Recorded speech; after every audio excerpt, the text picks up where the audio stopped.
You're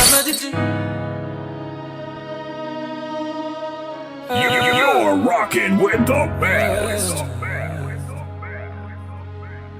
Started out with a stack of bills, hand-me-down suit, no fancy skills. Library card, late nights, cheap coffee, highlight ink on every page he copied. No letters on the wall, just notes on the floor. Scratch math running down the old front door. Every question that the others let fade, he turned into a rule and a plan he made. Time to start a teacher, build it all from broken pieces. Read the books, the words got weak. Turn confusion into secret. You're rocking with the best. Who's the man behind the speakers? Tell them that's my quiet leader. Time to start a teacher's teacher. He can turn a red line black in a week. Balance out the numbers while he barely speaks. Spreadsheets open like a map of his mind. Sees a hidden pattern where the rest go blind. Court dates circled in a second-hand phone. Drafts every filing like it's carved in stone. Plain white paper but the case shines through. Judge starts seeing what he already knew. Time to start the teacher's teacher. Build it all from broken pieces. Read the coastal words got clearer. Found the cracks and closed the leaks in every form, each line, each feature. He's a quiet, heavy thinker. Tell him that's my steady leader. Time to start the teacher's teacher. No cap, no down, no. You're rocking with the best. But he wrote every page. Self-taught, self-made, self-drive. That fire turned out into something higher. We don't just follow, we climb behind him. He draws a map, we rise inside it. Time to start the teacher's teacher. Build it all from broken pieces. Turn those late night scrolls and research into freedom, into defense. When they ask who shapes the future, who we call when things get deeper, we just point and say our leader. Time to start the teacher's teacher. Started with a stack of bills, now he's signing better deals. You're From the rocking back with the row to the best. speaker. Time to start the teacher's teacher. But they were in his classes. They didn't even know. They had to Google it while we was live. You're rocking So you're with teaching the people best. about Form 1099B and none of them knows the regulations that govern them? But as soon as I bring it out, now people want to start reading the regulations. I swear to God, when I say I'm your teacher's teacher, I'm your teacher's teacher. Rocking with the best.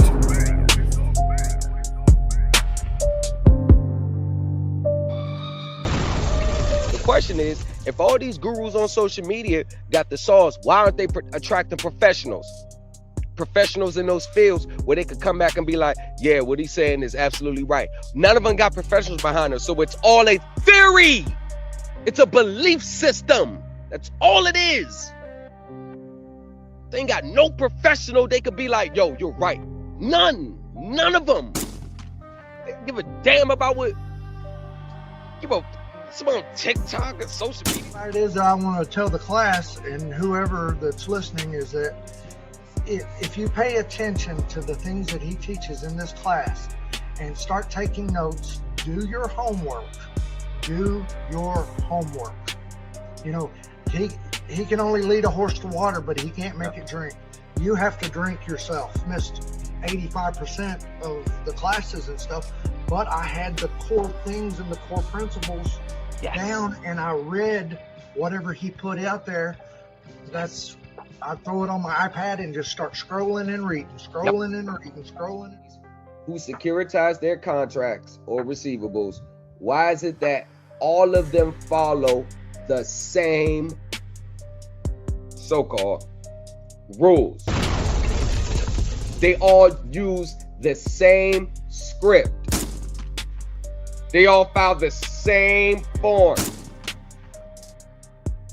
They file all the regulatory form. Now, they may be deceptive as hell on those contracts, but why is it that If this was so many different ways to skin the cat, why are all of them following the same method?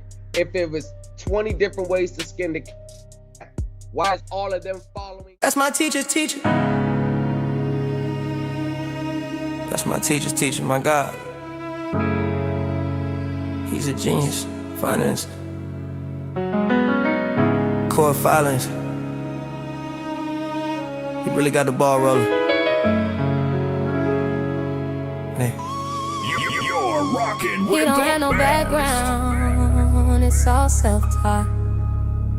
These You're online rocking with the gurus, they all best. copy his style. He said, Thomas, lead the team, let's go to the top. Thomas, lead the team, let's go to the top. Thomas, lead the team, let's go to the top. Thomas, lead the team, let's go to the top. Thomas, lead the team, let's go to the top. Thomas, lead the team, let's go to the top. Thomas, lead the team, let's go to the top.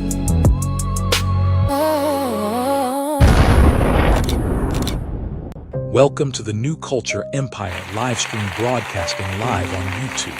In today's session, we will be reviewing a court case involving an attorney and the use of AI. Also, we will be reviewing another wet ink signature claim. Please be advised that all opinions of Thomas are his own and are in no way to provide You're legal rocking assistance with the and assumes best. no liability for any actions, results, or outcomes from the opinions expressed in this live stream. If you are interested in legal assistance, please send an email to thomaslegacy603@gmail.com. All services offered will be available upon request. Don't forget to like, share, and subscribe to the New Culture You're Empire rocking on all with the major social best. media platforms.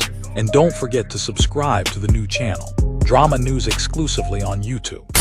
Run it up, running in bang. Whipping up, he got sauce in my hand. She rolling the dice, got luck in that van. Smoking that leaf, going global stand. On my wrist like a stage, they can't claim. You look like you wanna let go straight. What's up? I thought so, okay. I'm back in this symphony, stuck on the band. What's up? I thought so, okay.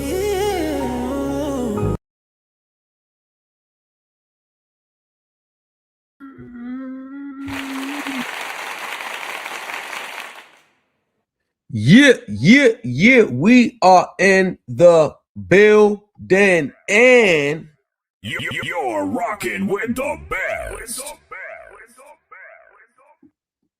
welcome to another edition of the New Culture Empire, aka I am your teacher's teacher, Lamont, and we have some Supreme Elite team members in the group. First, by order of appearance, we got Darn in the building. Welcome to the stage, Darn.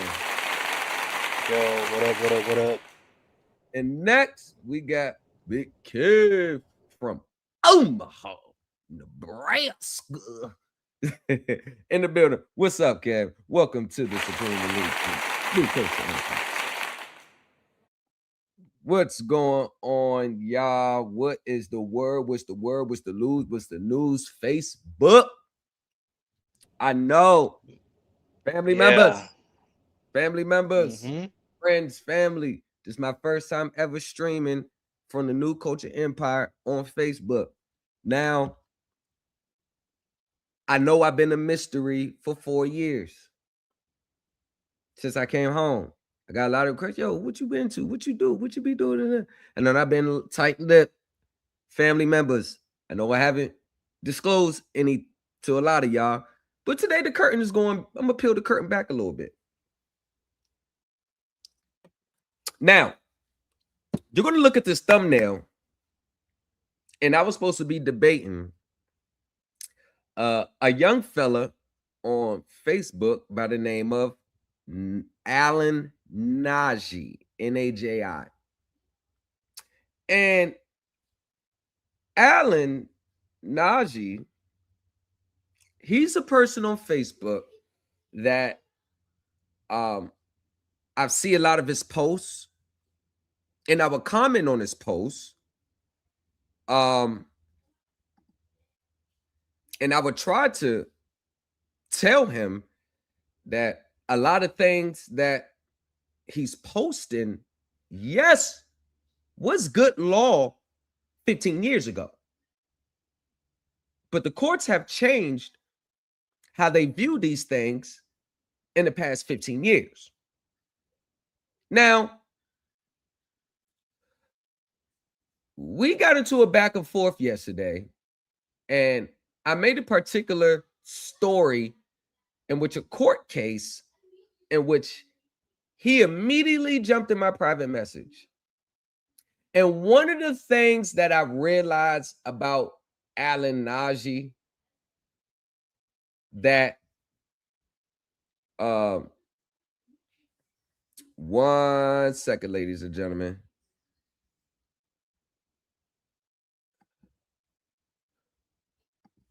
One second. Elite. Hold on. Give me 1 second because I'm unfamiliar with this. I'm familiar with this person, so I don't know, but in the meantime, between time, let's hold on. Before we do that, let's go ahead. Oh, he dropped off. Okay. I was just going to have you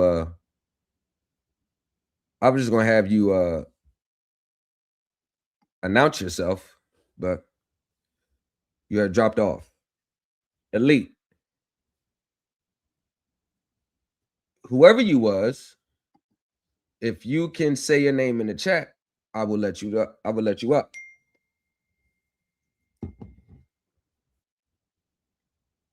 Oh, that was Roche. Hey, what's up, little Roche? You should have said something, bro. Scalini. That's Roche. That's my Deloitte friend. He works for Deloitte. Shout out to Roche. He works for Deloitte. Roche reached out to me when he was a senior at Florida University.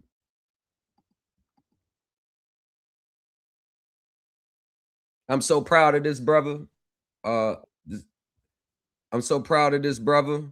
Welcome to the stage, Roche. I'm proud of all the members in my group, but I'm so proud of this young brother for doing things the right way. I know black men get a lot of stigma these days, but the brother is doing things the right way. The brother is making headways. The brother is highly intelligent. Everybody in my group is highly intelligent. But I just want to shout out to Roche because I know the industry and the field that he's in and the company that he works for, one of the big fours in accounting. And gratitude and appreciation for you, bro, because we talk and we know that's a brutal business that you in. But like I said, keep pushing, you're gonna get there. So welcome to the stage. So where I was supposed so me back to Alan Najee, we had a disagreement, and one of the things that I always pride on, if I'm going to critique another teacher or another guru in these spaces, one thing that I'm not going to do is lie. And he called himself yesterday trying to expose me for being a scammer based on screenshots of the conversation we was having. Number one, it's a weak move. And I don't, once I understood his age, I kind of expected it. Like I can understand. He's 23 years old, by the way. So it's no beef. I don't see myself beefing with a person that's 15 years younger than me. It's no beef because I have more insight and wisdom than him at this stage in his life.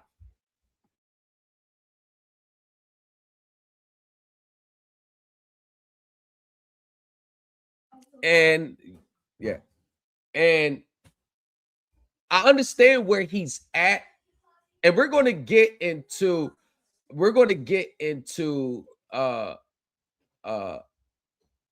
why I understand where he's at, because where he's at is where I was at about 10 years ago. So Alan Najee tries to say that the emails between me and the lawyer were fake. See, the problem I have with that is it's one thing to actually go off of the facts and the evidence and call people out solely based on what they teach. It's one thing to do that. It's another thing when you lie, it's like me, I don't ever try to look for something to be wrong with these teachers. I take everything they say on face value and I evaluate it based on what they say. There's no hidden motives, there's no ulterior motives. And the people who actually do things the right way, you can see I'm on their panels and TikToks. We having conversations. I'm not the person that only wants to be the only one that knows this. It's enough space where all the people that understands what's going on, those always seem the people who I actually connect with. So it's not that I'm trying to down him, because to be honest with you, this brother, he doesn't have nowhere near the experience of me as I've had in this. And that's just what it is. Like, I've been there before with him. Like where he's at, I've been there before. He just doesn't have the years of experience and the wisdom and the understanding. And I understand that. And it's not a knock on him. That's just what it is. So, but when you started saying the emails between me and the attorney are fake, when you start to say that, oh, you didn't win nothing, when clearly it's clear as day that, hold on, man, hey babe, do I owe another car note on my truck? No. Oh, okay. Is the title coming to me in the mail? It's on its way. Have you seen it? Have you, when I mean, have you seen the settlement? Didn't I break the news to you first? Oh, okay. All right. There was this guy named Alan Nazi who tried to say the emails between me and the attorney was fake. I didn't win. Well, my wife called you an idiot, not me. And yes, I'm back in her play. And I do live meetups. And oh shit. God damn. All right, broski.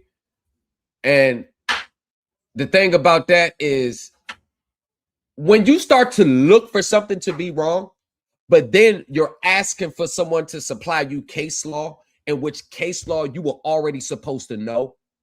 And then once you do the reverse research, because I redacted the case law, once you found out the case law, you go make a post about it. It really shows where you're really at, because the question is, why didn't you talk about that case before me? And this is the thing with these social media teachers. They always wait for me to speak on the subject before they speak on it. But when they speak on the subject, they always speak on it like they just came up with it on their own, not knowing they use me for their content, for their talking points. And I understand that. That's cool. But I've told these gurus from the day one, if you're going to come on my videos, if you're going to watch my page, if you're going to hawk my post and then go take what's in my post and go start teaching from it. Only thing I asked these people for 3 years is to give me the credit. Because if I got something for someone else, I would have gave you the credit first. But all of y'all think the same. All of you online teachers who started from the same similar positions, you all look at this like, if you don't know everything, people are going to leave you for someone that they believe knows everything. The problem with that thinking is whether you had 500 people or 2 people, you should be utilizing in real life what you're doing. It doesn't matter who does it. You're utilizing it in real life. Thought you was on stage, bro. So it shouldn't be an issue. Now, let's get to something right quick. I want to get to something right quick. Let's get to something right quick.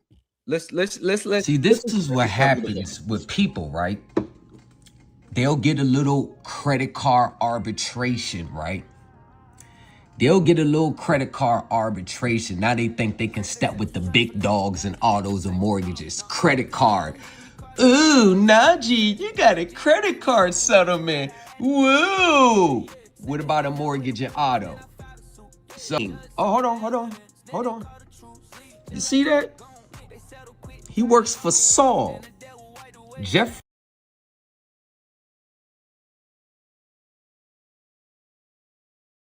And I'm doing this, not that I owe him anything. I don't owe him nothing.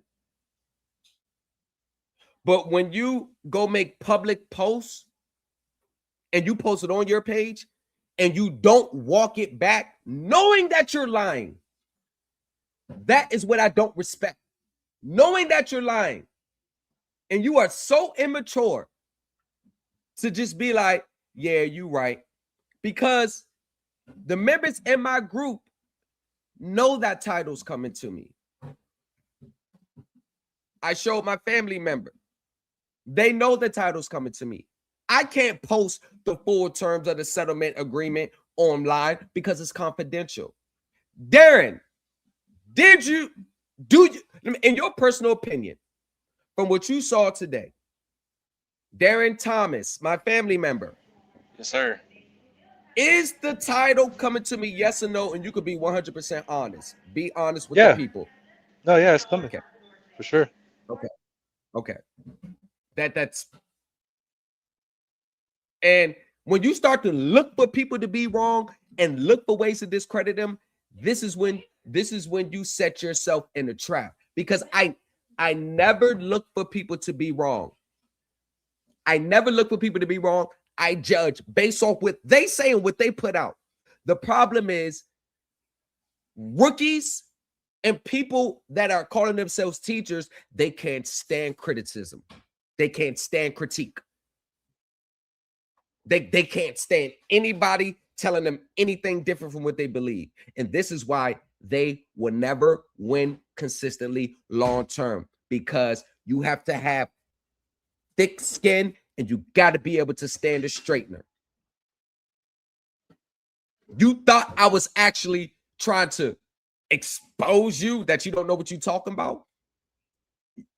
Alan Najee, you was putting out wrong information in context because what you were putting out has nothing to do with how it has to be argued in court. And you admitted to me, and we're going to get into this video, that this is your first mortgage. Alan, I've already been successful in what you're trying to do in a non-judicial state, which is even worse. I've already been successful in what you're trying to do. And this is the problem. People think they know it all. They're blinded by their own self-confidence. But when put under the judicial light, or you go up against someone that has way more experience than you, you're immediately going to be humble, and you are going to know of the term that I like to use, that you know very little about a system that you think you understand. Oh, Sunday, you went to the hospital, you're sick, whatever, but Sunday, Najee, Alan Najee, Sunday, you are going to learn the meaning of the word humble. You're going to know that term.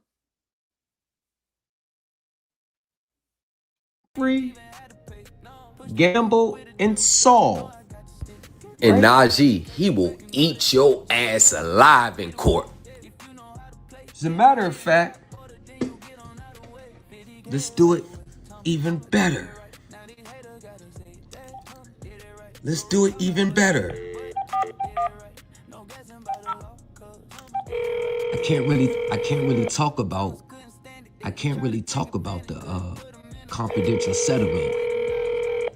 You heard me? I can't really talk about the confidential settlement. You see that goddamn man that's sitting right there? It's the person I was emailing back and forth. See, I'm not like all these other gurus. I don't have to go to great lengths to lie. Everybody knows I settle. That's the whole thing. You tried to post that. Oh, he's capping. He didn't settle. He didn't win. The emails are different. Bro, half of your people was in my story. This is why they never responded to your post, Alan. They never responded to your post. You probably got one laugh because someone that don't know the context just sees your page and they like you. Oh, I'll laugh at it. But the people that really follow you, they know, nah, Alan, you're wrong on this one. They know the reality. And this is why a few of them was in my inbox.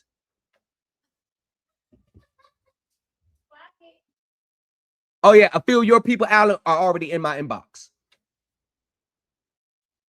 I can't really talk about the... You've reached Jeff Gamble at Saul Ewing. I'm sorry I couldn't answer your call personally. Saul Ewing, called him on the phone. So I'm going to call a fake lawyer. So hold on. I'm going to call a random fake lawyer and leave a random fake message. Right. So if you leave your name, number, and a brief message, I'll get back to you soon. Thank you. End the recording. Mr. Gamble, this is I bleeped that out. Bleeped it out. With the credit acceptance situation that we resolved that we didn't have to go to court. Now, I'm going to say that to a random lawyer. I'm going to say that to a random lawyer. Hey, bang, do you remember where we was at when I first heard that we was going to agree to settle? Where were we at that night? Driving from the grocery store. We were actually in the grocery store. Okay, that's when I first found out. I didn't check my emails all day. I just have one question. And then I immediately informed my members. Derek, can I use you and Roche? Can I ask you a question? Yeah, what's up? Right. Do I only show you the good side of things? Yeah, do I only show y'all the glamour side of just wins? Or do I only show y'all the glamour side of things? Oh, absolutely not. I show you the wins, losses, good, bad, and everything in between. Yep. And you go over, hey, you know, we're not wrong, but it's strategy. Right. You know what I mean? You gotta pivot. So some things are what they are. Yeah. You can't change it, and it's a nuance thing. It's not a bad thing. It's just that's just the way it is. You know what I mean? That's just the way it is. Some things are just the way it is. But we learn from the adversity. See, the problem with you teachers, you try to do so much to shy away from adversities and L's that you don't even realize you're preparing for everything that you don't want to happen. You are walking yourselves right into a trap that you don't even see coming because of your own self-confidence are blinding you to the reality.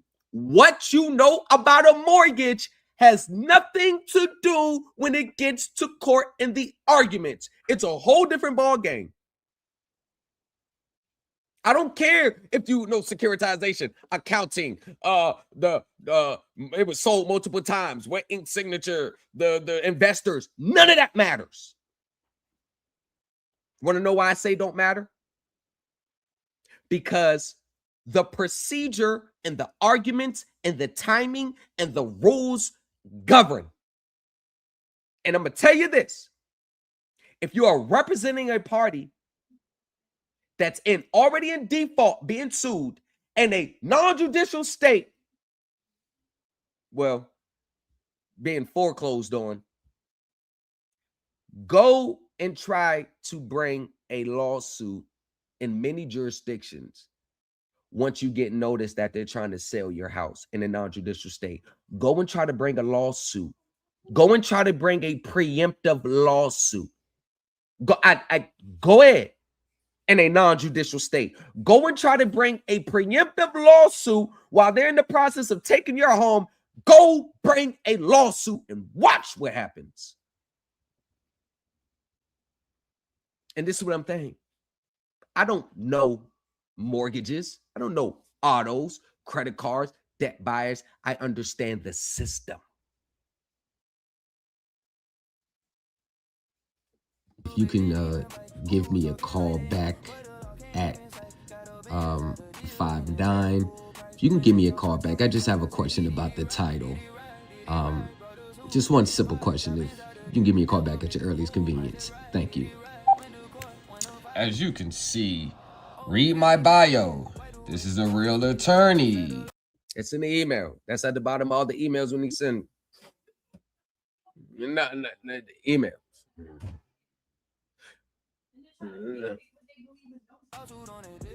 This is a real attorney. No.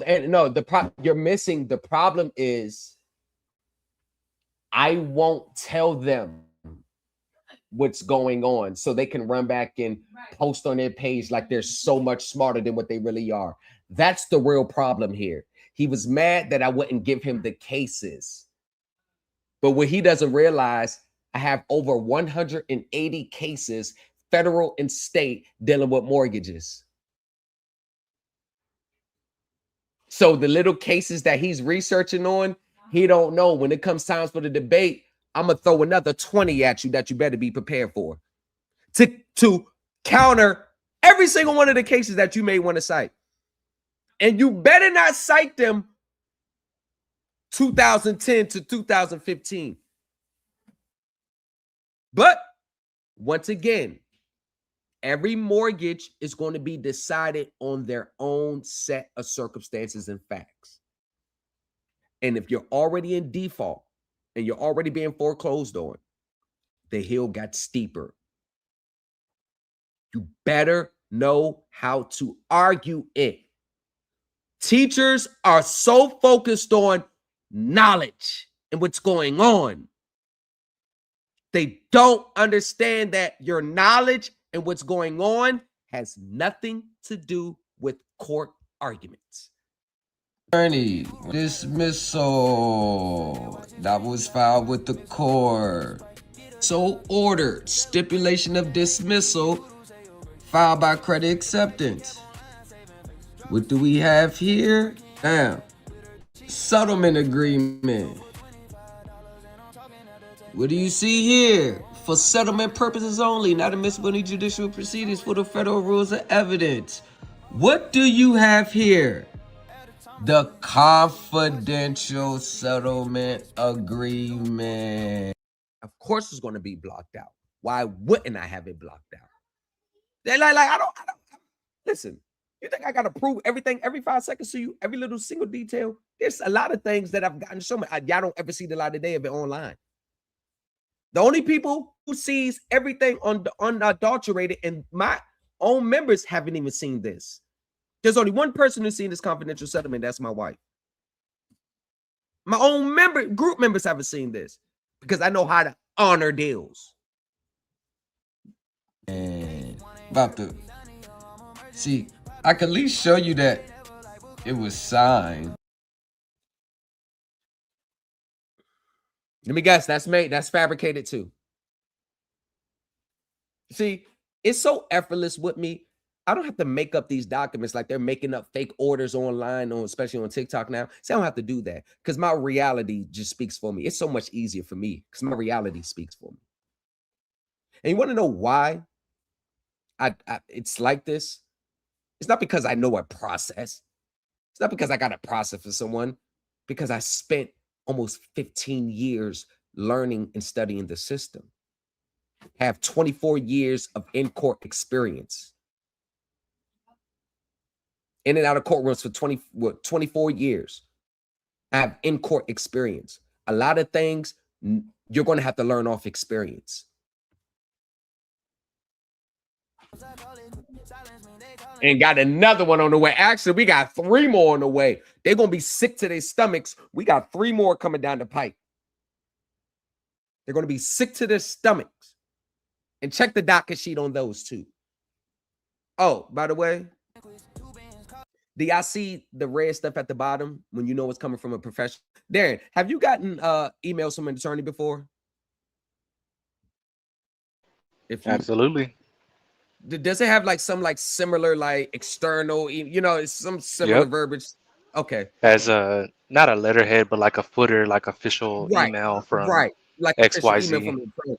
Right. Right. Right. That's what you see there. Hey, Darren, does this look like a legitimate email? Absolutely. This is every day Okay. is standard. Right. Standard. Roche, does this look like legitimate email? If you can answer. Very legitimate. I'm pretty sure you deal with attorneys. I mean, you are a professional. You work for a big four accounting company. So I'm pretty sure you see emails like this. And Darren, with you, I know you see emails like this. So let's just proceed. Oh, by the way, I tagged Alan Najee in this video. He said he didn't see it. Oh, he was so busy, but he was so busy to go post screenshots of our conversation saying the emails are different. The emails are different. That's not the attorney. Are you an idiot? And you're defending someone's mortgage? And you can't even tell when an email is coming from an attorney or not? Yo, who fucking reached out to Najee? Alan Najee. And I'm not being no disrespect, but y'all know y'all reaching out to a person that's never ever defended a mortgage his first time. So you don't even understand the nuances that's about to blindside you. You don't even understand that you about to get hit. Guess what? I'm gonna tell you, but hey, I got a crystal ball, Alan Najee. I'm about to tell you what's about to happen. You're about to come in with your chain of title arguments. You're going to come with your securitization arguments. The debt's been paid multiple times, TILA, all that. And guess what? What you're not going to be prepared for is that attorney is going to cite about 7 or 8 cases that courts have already destroyed your arguments, and they're going to get right back to the original issue. Did you default? Did you stop making payments? They're going to, because you don't have in-court experience, so they're going to pivot you right back to there. Are they in default? I mean, remember, you're not going into court. You're not a licensed attorney. We all pro se here. So your students are going to have to know these things. So how are you teaching them in court procedures, court rules, procedures for them to navigate? See, these are the nuances that you're not anticipating. I hope you don't think you're just going to get their case dismissed by your filings. Here's my proposal agreement. And what name does it says? Oh, by the way, Alan, you reached an agreement with them in arbitration for them to reinstate the account. I had the arbitration taken squarely out the deal against a company who is notorious for filing and getting arbitrations agreed. They didn't even attempt to go to arbitration. But Alan, you said I didn't cite no case law, which is a red flag. And you read my whole case. So if you read the whole case, see, this is what I'm saying. When you start lying, I already know how you coming. This is why on Sunday, you're debating me here. And guess what, Alan? We're going to have a professional in the building. So you better make sure you know things on a professional level, because that's how I'm coming. You say you know accounting, right? Hey, Darren Roche, you think you're going to be ready for my accounting arguments? I don't know, man. I get deep in that accounting now. You don't know about 20 off the top of my head and where they're supposed to appear on the balance sheet. Alan, do you know how to read it? Are you going to be able to do all that studying before Sunday? You know how to read a balance sheet, Alan? If you don't know how to read a balance sheet, don't even bring up accounting in your debate. Jeffrey Gamble. Because everything he's citing on his Facebook page is securitization and chain of assignment, and all that goofy stuff, because he's still a rookie. But everybody knows account balance 0. You see that your account was closed on Friday attaches the updated transaction history reflecting a 0 balance. So right there, So he was like, the emails is suspect. How would the emails be suspect when the actual results are indicative of what's in the email? What logical, reasonable person that see me on TikTok and Facebook that posted the emails and the resulting actions that's going to say, oh, I'm not going to talk about what's actually filed in court. I'm not going to talk about your account being zero. I'm not going to talk about the account being removed from your credit. I'm just going to focus on the emails that I think are not legit. If the emails aren't legit, then the resulting actions aren't legit. You don't even understand that concept. You're rocking with the best. You're rocking with the best. Wouldn't that make it, see, in court, breaking up an email argument when everything that's said in the email took place in real life? We call that a moot point. You don't even bring it up because you're going to look more crazy. And this is a person that is going to be helping someone with their mortgage. Okay. Also been informed that credit acceptors submitted the request for the deletion of the trade line. So when you see it removed from my credit report, we're scamming about this, Najee.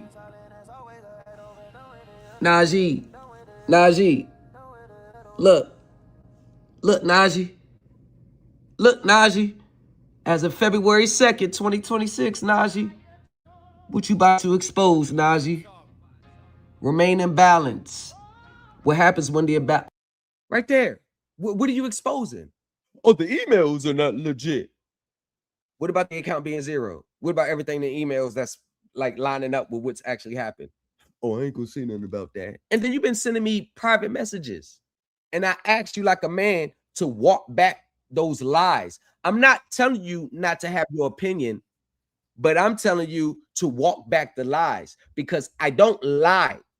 I only go off what people post. I'm not going to look for things to see they're wrong. I'm going to take what they say and I'm going to analyze it and give my opinion on a public platform. If you don't want me commenting on your post, then you need to have me so I can't comment on your post. But you're on a public platform and you get in your little pussy feelings because someone is saying something that doesn't agree with you. So what are you going to do when a lawyer comes with their arguments that's not agreeing with you? You're going to throw a temper tantrum like you did? But let's not forget the fact, Alan, you are trying to accomplish something that I've already done. We're not going to lose that fact. Welcome to the stage, Natural. What's up, baby girl? Hey. I just really want to come on. Hold on. Rhonda said, hey. Hey, Rhonda, how are you? What up, though? Hey, man, we just trying to figure it out, man. And listen, I know y'all, we got to give him a little grace. He's only 23. He's only 23, He stepped y'all. into the ring with a big dog. And I mean, yeah, I understand giving the grace, but at age 23, you know the difference between a little dog and a big dog. And the big dog. And if you want to jump into the ring, I mean, you just got to be ready. You better be ready. Because I'm gonna say this. Because top level professionals have already stamped me. Y'all remember when the homie in the group, you know, he's been going through his health issues. He was trying to get up with the SEC, the attorney. Remember he said in the class, the SEC said, yo, you good where you at? We don't need to talk every day. The one you with, y'all good. You good right there. Yeah, man, he said that in the message. Yeah, the SEC attorney said, bro, we don't got to talk every day. You already good. Where you at? He talking about me. An ex-SEC attorney, 27 years in the game, way more experience than me, is stamping me. There is nothing a little online peon of a teacher is ever going to say that can refute what I'm saying, because I probably forgotten more shit than he's even discovered. And that's a fact. I'll just say what I said earlier. People are still having to put your name and your platform and your wins. They are using that to draw a certain audience. But just like the people in the Supreme Elite team, like, you can't go and just mimic something. You have to know it through and through. And again, age and consideration and giving grace, but bro, you cannot make wild claims that are unfounded with somebody who's a shark, with somebody who's a big dog, with somebody who knows the game because they've already navigated it successfully. So once again, if you want to come into the ring, that's cool, but when you get capped, you know, you really can't say anything because you had the audacity to step into it. That's just what it is. And he invited me to a debate, and I gave him multiple opportunities to walk it back. I said, bro, you don't want to debate me. I go up against multi-billion-dollar corporations daily. Trust me, bro. You don't want to debate me. I'm not one of these online teachers. I've studied from the best of the best.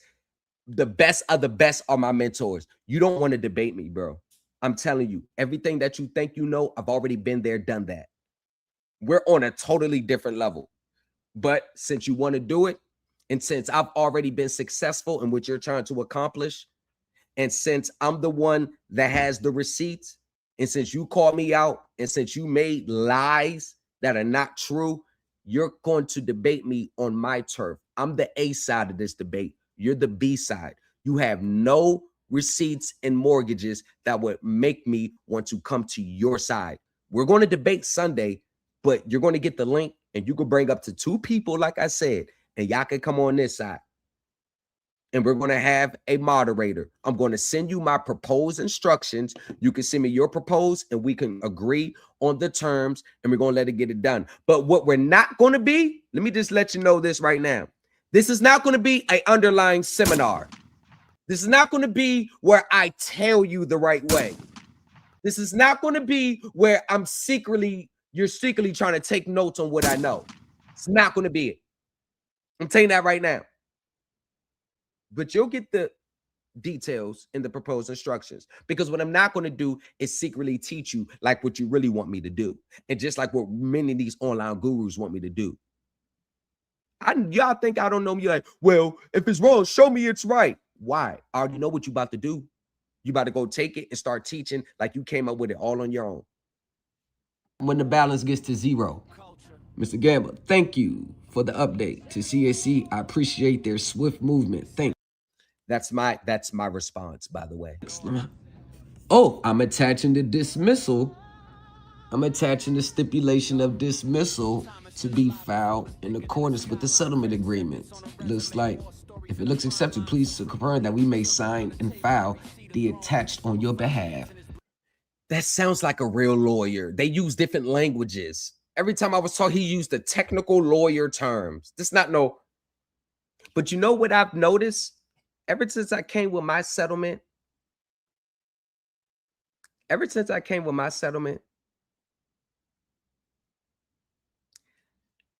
Kenneth Wells, he so-called reached a settlement. But you know what's so interesting about his settlement? It's like, it looks like, now I'm not saying it happened, but I am saying it happened because I believe it happened. It looks like these gurus, they'll never like, they'll never comment, they'll never drop a heart, like, laugh. When you go on my page, it looks like nobody like, nobody comment, 0. But when I check the analytics, the insights, it'd be like 100 and something views, 200 and something views, hundreds of something clicks. So they're watching from the clouds. What I believe Kenneth Wells did was take the language from my settlement agreement and go create his own email talking about a settlement and posted it to his people based on my real settlement. Because once again, you may be able to fool people that don't really understand, but the end results and the end game trenches, that's going to determine whether that email is true or not. We know ever since I dropped my settlement, gurus on TikTok, gurus on Facebook, now they're talking about, oh, we reached a settlement. Y'all haven't been talking settlements in the whole 2025. But as soon as I come with my real settlement, now everybody has a settlement. When I say I am your teacher's teacher, I am your teacher's teacher. You're rocking with the best. Big facts. Big facts. You introduce language that they've never heard of, and so again, lurking in the shadows, and that's cool. But it's crazy because they could literally sit down and learn, because it's not like you're saying that no, I won't teach you. You are saying, however, my time, my energy, my effort, my knowledge, my know-how, my real life experience, that shit ain't free. I don't do nothing for $3.99. I don't do none of that. So if you come in, then you need to come correct. But lurking in the shadows, bro, that's whack. Yeah, they've been doing it. Hey, natural. They've been doing it since 2022. They all do it. They all your gurus. They all come watch my channel for talking points, and then they run back. You know how many emails and messages I got? Hey, yo, you just talked about this yesterday. Now they on there teaching it. Only thing like I said, only thing I say is give me the credit. Don't give me the credit. Like, just be like, hey, I got this from over here. That's all I'm saying. Because I've done the same thing. But let's continue. Got the lawyer name down at the bottom. Got the all. Oh, and to prove that, when I be showing y'all YouTube videos of other channels and other people, that when I say, hey, y'all watch this video, they know what they talking about. Don't I get them their credits? Because that's the right thing Always. to do. It ain't never no secret. Whenever we read Right. material, you directly quote the author, the year, where it Right. came from, what Right. what everything is. Yeah, you don't sleep on that. Nah, I don't black out the name like, y'all go research this author. Yo, this person's like that. The lady, we ain't gonna say her name because they gonna start going research. But y'all know the lady I'm talking about. I praised her to high heaven. I say she is a dog. I watched all her stuff. She's a dog. Y'all go research her stuff. And they and this is what I mean. They don't have no professionalism with them with this stuff, because all of them are just online trying to make a quick buck. Office got the settlement agreement right there. Come on, man. The spell, break a predatory scheme down to death. It This is the email where he said, "Oh, it's fake. Oh, it's not legit." This is the email he's talking about.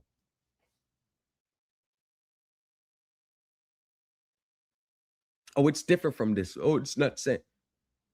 But you can look at the resulting results that aligns with this email. You see what I'm saying? Like, if you're not really going to be honest and come with good faith, it really shows who you really are.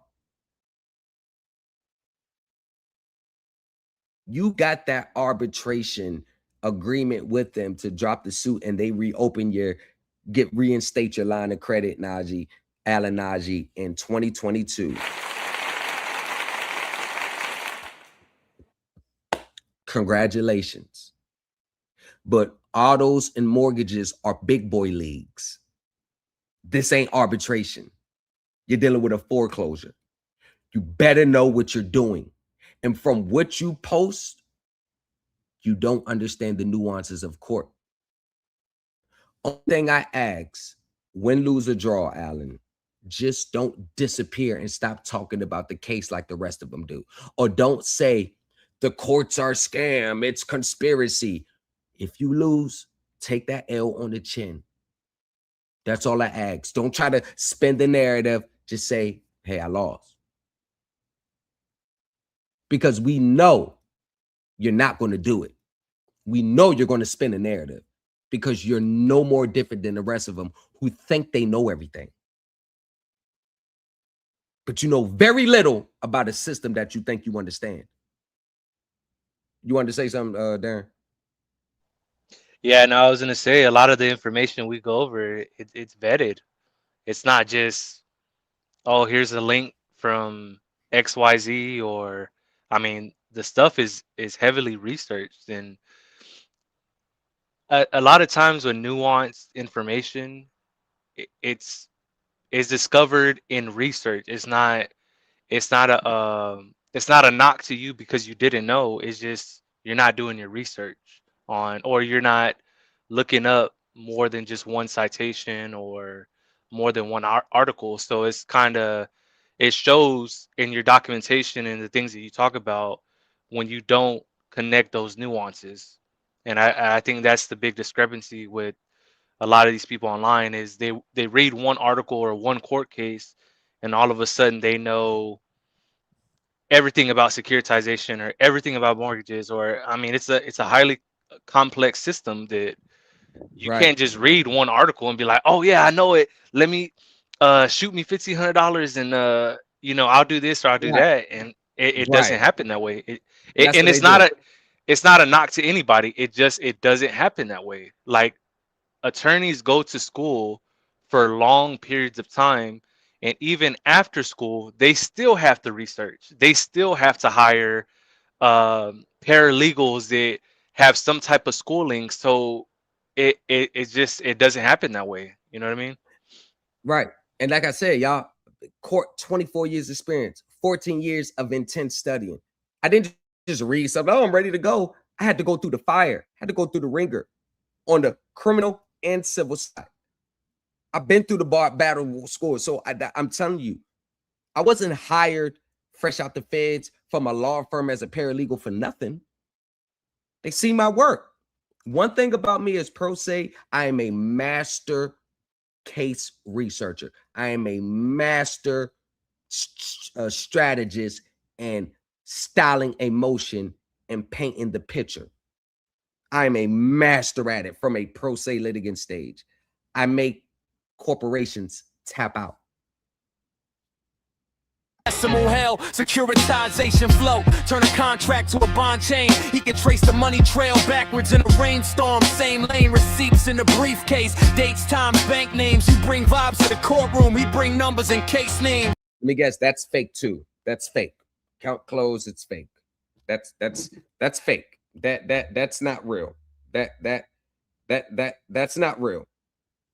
So let me guess. Y'all want me to do this. See that credit acceptance symbol? Y'all want me to do this. This is what y'all want me to do. Y'all want me to do this.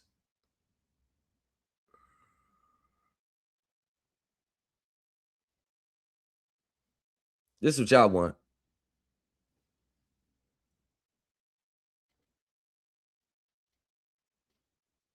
Does it say account closed? I would like to know. But let me say, that's what they want to see. They want me to do some shit like this. They want me to go on my phone. Yeah, but say account closed. Hold on. My They whole want thing to is see some. Hold on 1 second. Let me just show you this. This is what they want. This is what they want to see. Account is closed. They want to see some shit like that. They want me to show some shit like this. Initial balance, remaining balance 0. This is what they want to see for them to believe it. That's what they want to see. Let me give you what you want. You want to see that, and then you want to see that. That's what you want to see. There you go. There you go. You see it? There you go. I mean, that like they want me to do that every single time. I'll be your Huckleberry. I'll be your Huckleberry today. What else y'all want to see on this? What else y'all want to see on it? Oh, well, let's show the transaction history. Okay.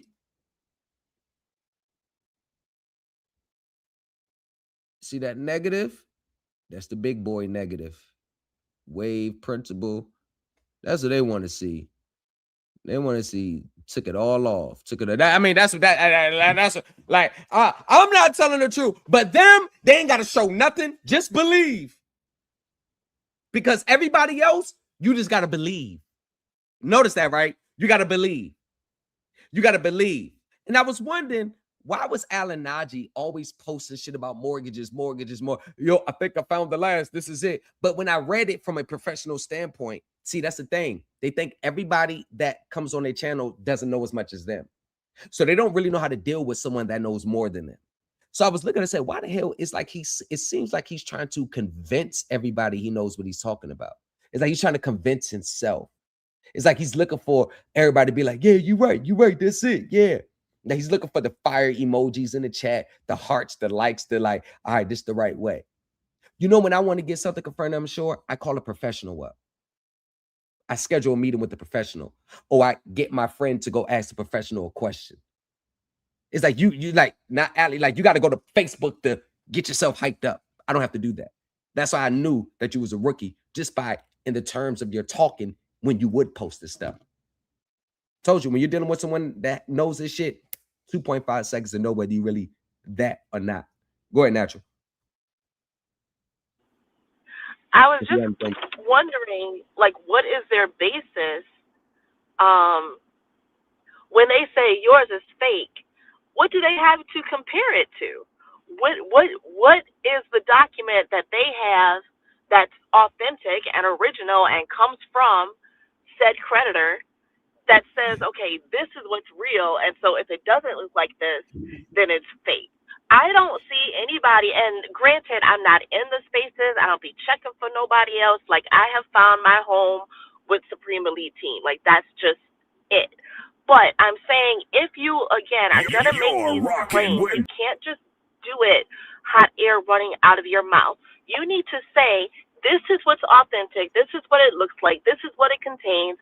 This is the seal that's on it, whatever, blah, blah, blah, blah, blah. And this is why Thomas is full of shit. But they don't have anything that they can reference to say this is the real and his shit is fake. So again, like, the talking points are killing me. And we'll go back to old buddy for a minute. Okay, he's 23, but what about the ones that aren't and who are out here really stating like they know actual factual stuff, and they are literally putting themselves in a position as like the one who knows what's going on, and people are giving like their last to them. That's not cool. To get a buck. You can be an expert in what you're an expert at, but if this is not it, then stay out this shit. If you're not here to learn, you should certainly not be claiming to be a teacher. That's it. Obviously, the emails that I showed throughout this video, all the emails I showed, maybe those are just made up, even though it's all indicative. The emails, what it says in the email, it's all playing out in real life. But maybe it's the fact that I think what it is these spaces as a whole, it's been so used to just believe in me versus like when someone like me comes and says, here's the proof, now believe in me. Here's the proof, now believe in me. Here's the video calls of the professional stamping me, now believe in me. Here's the satisfaction of lien on a mortgage, now believe in me. Here's this, believe in me. See, when they don't have enough, they don't have the look at this proof, believe in me. Look at this. Now, once they see me, now they got to manufacture them. So I just think it is, I broke the social media guru code where you just believe first and then see later, versus I'm gonna show you first and then you make the decision or whether you want to rock with me or not. Supreme Elite, we don't speak, we file. He got. I guess that's fake too. I mean, any of y'all deal with credit. Darren, you deal with credit stuff all the time. Let me see. I manufacture that too. No, you cannot manufacture that. That's legit. Yeah, I manufacture the wording and all that, like how they talk. Yeah, I manufacture that too. Receipt, line by line, no smile in the dark. I made that up too. I made that up too. I made that up too. Right. Right. Where they hide those fees, we light up the fee sheet, we wet ease. No, this ain't on the case docket. This ain't filed with the case docket. Like, all this is filed with the court. Hey, I got something to add real quick. Let's take away the premise, and this is gonna put a real monkey wrench into his argument. I hear you though. Go ahead. You can hear me? Yeah, I can hear you. I can still hear you. Okay. So let's take away the premise that mortgages are illegal, right? Because everybody's still signing mortgages every day. So out of what we're going to debate, what is going to be your angle if mortgages aren't illegal, because people sign them every day. So if you have all of this experience and you're so knowledgeable on mortgages, you can't come in and argue, oh, this or that and wedding signature. I highly doubt that he's going to have any type of angle or multiple strategies that show, how would you say, like invalidate a mortgage. but you ain't gonna be able to say that they're illegal because they still happen every day. So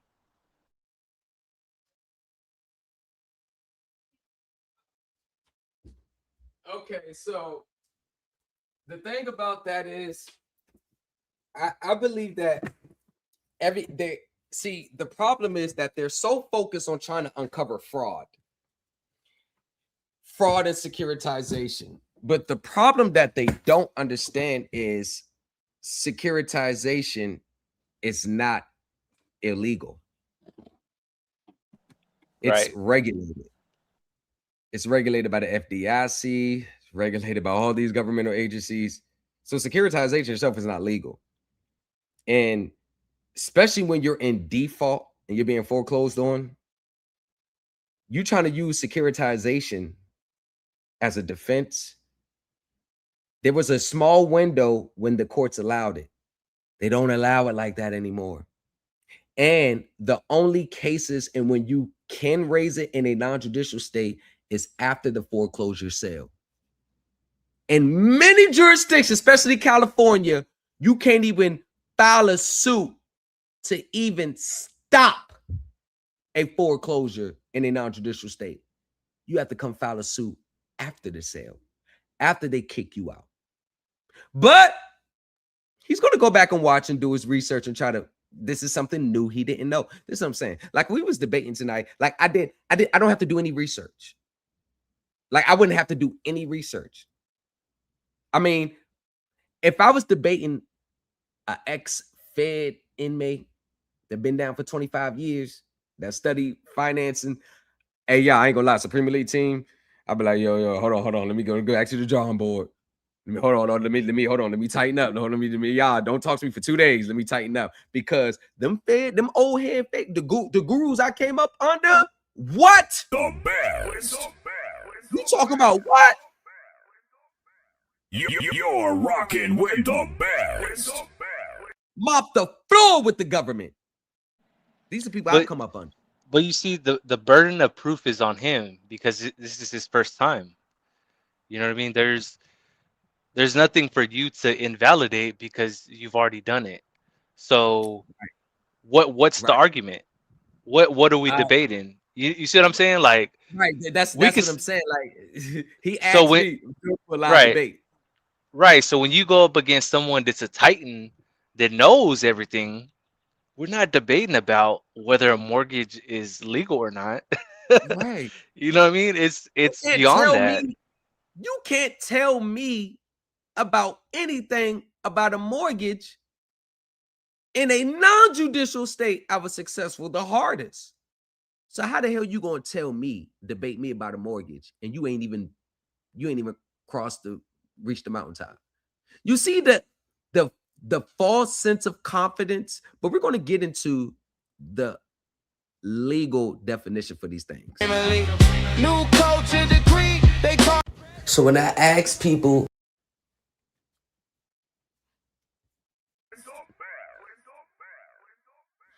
You're rocking with the best. You're rocking with the best. get one of those first, Alan, and then you could talk to me. Get one of those first, then you could talk to me. Get one of those first, then you can try to debate me on mortgages. 1 second. 1 second, ladies and gentlemen. I don't want to keep stopping, but just to...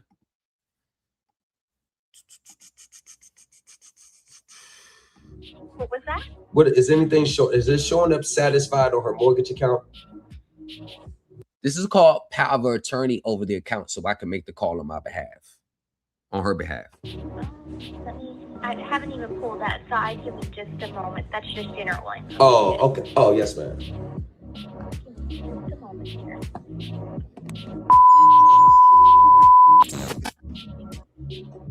Okay, looks like the balance is zero. Okay, looks like the balance is zero. Okay, looks like the balance is zero. Okay, looks like the balance is 0. Okay, looks like the balance is 0. Okay, looks like the balance is 0. Okay, looks like the balance is 0. All right, let's get back to set up. Just before, this is always their first go round. This ain't my first go round. I've been there, done that before. I all the documents leading up to it.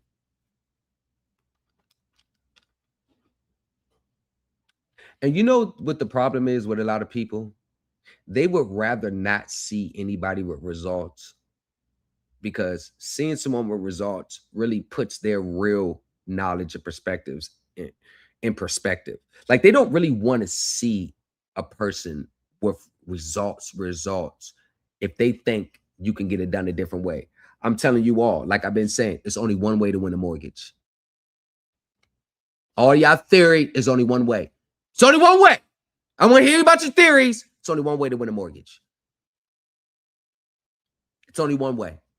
And then even that one way you come through the door with, it's still the nuances in court that you have to be able to navigate through. And it's going to take in-court experience and years of experience in filing motions and litigating and responding to briefs for you to even get on that level to understand the nuances. The nuances are not in the rule book. They just happen.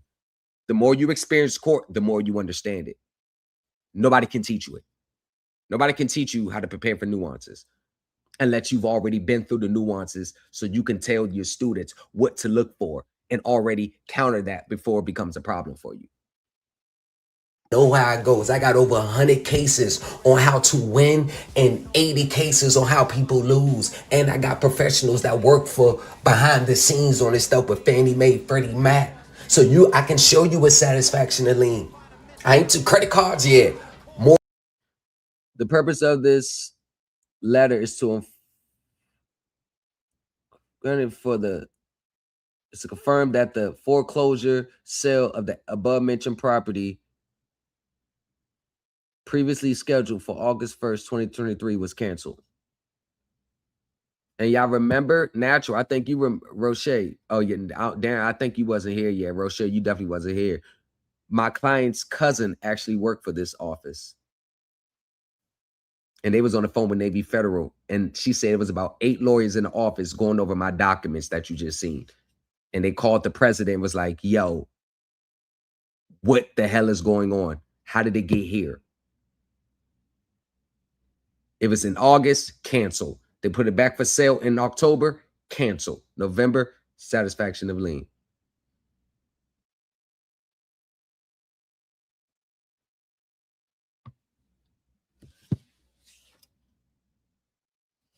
Mortgages, autos, what's up? What's up? But we all know this your first mortgage. Kept asking him in the chat. Oh, since you want to dox conversations, let's talk about the conversation then. I didn't dox first. You did. You didn't even prove none with your docs, but I proved that you don't understand mortgages. And this is your first attempt. Currently, I said before, is this your first? Talking about mortgages. Yes. Why does it matter? Ladies and gentlemen, if you're listening, if you're going to... You're rocking with the best. Of course you're doing that if you're with the Supreme Elite team.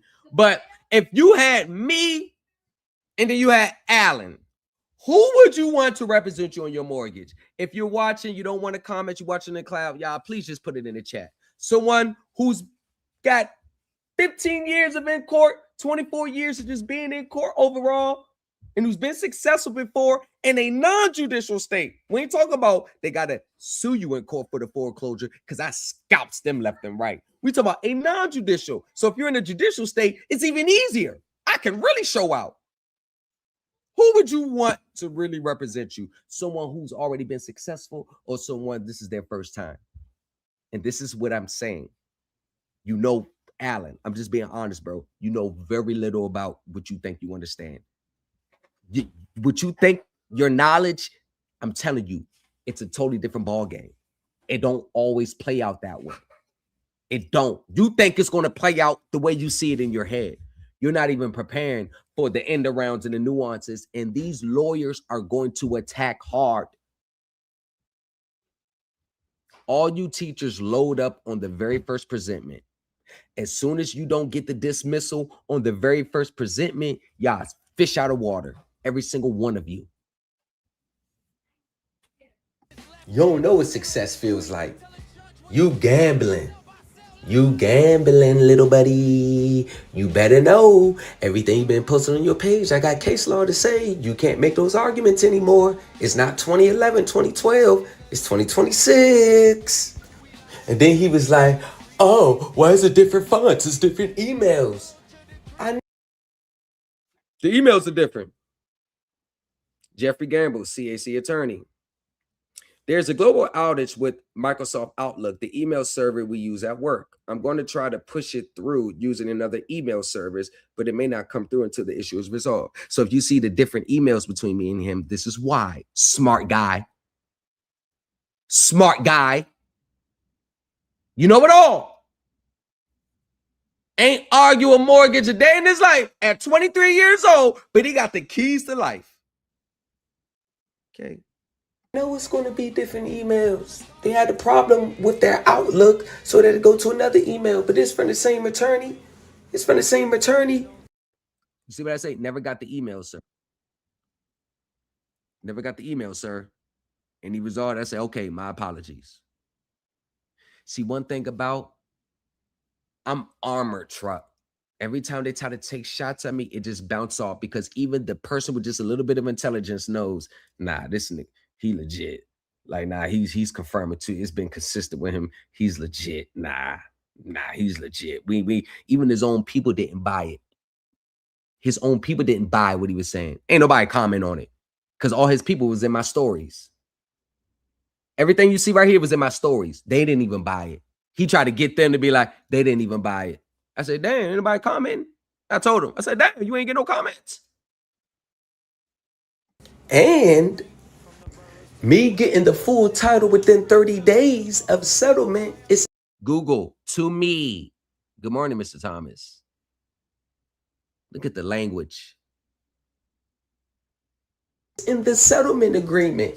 And that, when I blocked that at the bottom, is just the credentials in the office number. I blocked it out. Oh, why is it blocked out? Show the whole thing.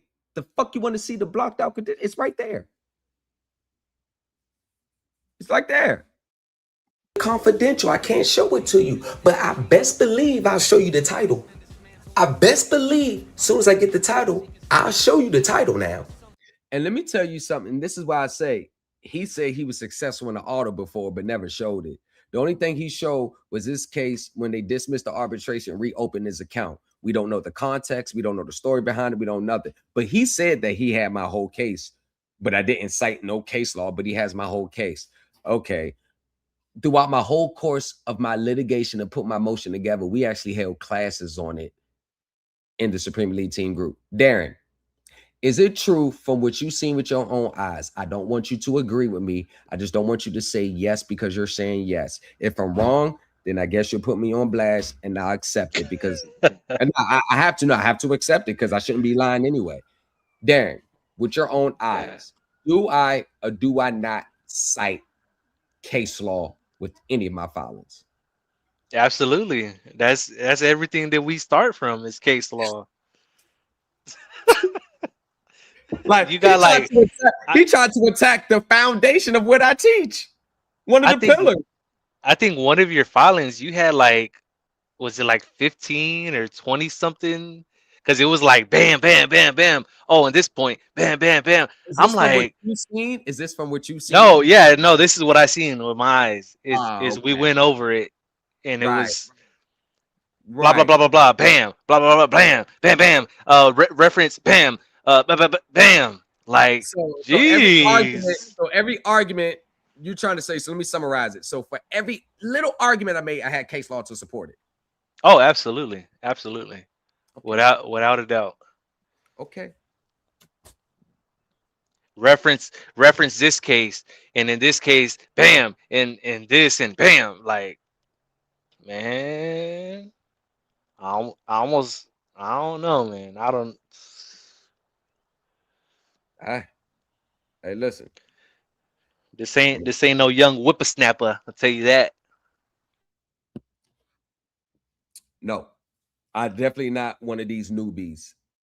I've been through the fire through real professionals. And you know, one thing that I've noticed, one thing that I didn't fall into the trap like every other teacher online, I know that I'm self-taught.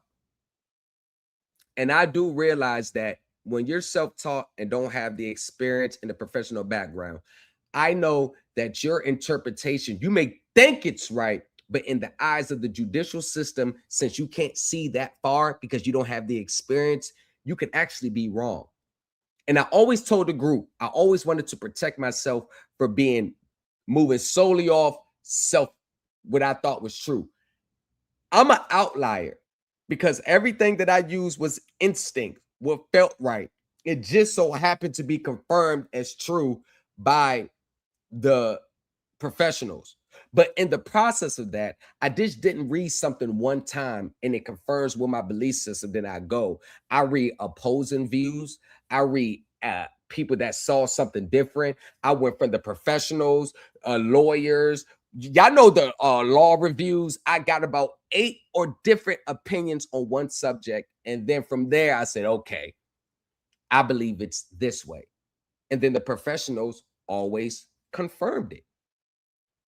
So the research involved, what separates me and separates our group from the rest, is that we're willing to go down roads that many teachers and groups just will refuse to go down to because it's going to be too confusing to understand, too time consuming. Like, we've had classes on reading a balance sheet. Do you know that is ultra technical? That's bank examiner's job. We study securities law and accounting. You never find a professional that knows both. They either know one or the other. See, we go the extra mile because one thing that I pride my group on is we're going to attack everything from a professional corporate level. Oh, don't worry. But don't worry, just know that I owe no payments. Let me guess, that's not a screenshot for what everybody's seeing online when I showed them my phone. I manipulated the numbers and the data. So let's just, according to Alan, that's what I did. Right. It'll come in free and clear. No more obligation. Why would I not get? That's not true. What I just sold y'all, even though it's identical to the screenshot, according to Alan, don't listen to it. It's not true. It's not. Why is it not true? The emails look different, but the results are still saying zero balance, and the email is saying is zero balance. But the fonts were not where it thought. I just don't want him to be right about me. I just don't want him to be right. He's right, but I don't want to admit he's right, and I don't want people to see that he's right and he knows more than me, because I thought that I was in this space, that in my circumference, I thought that no one knew more than me. Now my pride and ego is in jeopardy because I may be dealing with someone who has way more understanding than me, and I hate that feeling. Get well, Alan. I got your message. You're sick to your stomach. We can schedule it for Sunday. I'm okay. Get well. Now, all jokes aside, get well. Hit the whip, if zero balance. It just sits in the air. It just sits in the air. Let me ask yourselves a question. When you pay off your auto loan and make your final payment, isn't it standard that it takes 30 days for you to get the title? Isn't that in your agreement, your contract agreement? Oh, let me guess, you never read the contract through and through. That's standard 30 days. So when I was trying to tell him 30 days, where's the title? I said, it takes 30 days. Oh, that's bullshit. That's not true. But I'm like, you said you set off an auto before. Why wouldn't you know that it takes up to 30 days? You see what I'm saying? Like, it's just little stuff like, it's little stuff like that. You got to be able to pay off a car before you can experience the other part of the transaction. But what I'm saying is, I thought he would know as a teacher that it takes, up to 30 days to get the title. That's a mistake. It's a Like, rookie mistake.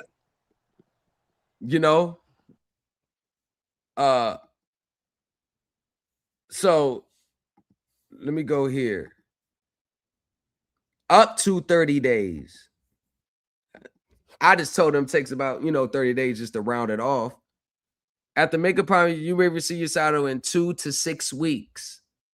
Anywhere from 2 to 6. That depends on whether your state uses an electronic system or mails the physical title. Most lenders processing the lien within 10 business days. Often within 2 to 3 weeks. Paper title 3 to 6 weeks. So everything I'm saying is it's within the normal standard time. Like, I'm trying to figure out, like, I just got a settlement. You think the title's going to be like right in the mail the next day? Go call your auto. Say, yo, when I finish paying this off, how long would it? They're going to tell you you're not going to get it right then and there.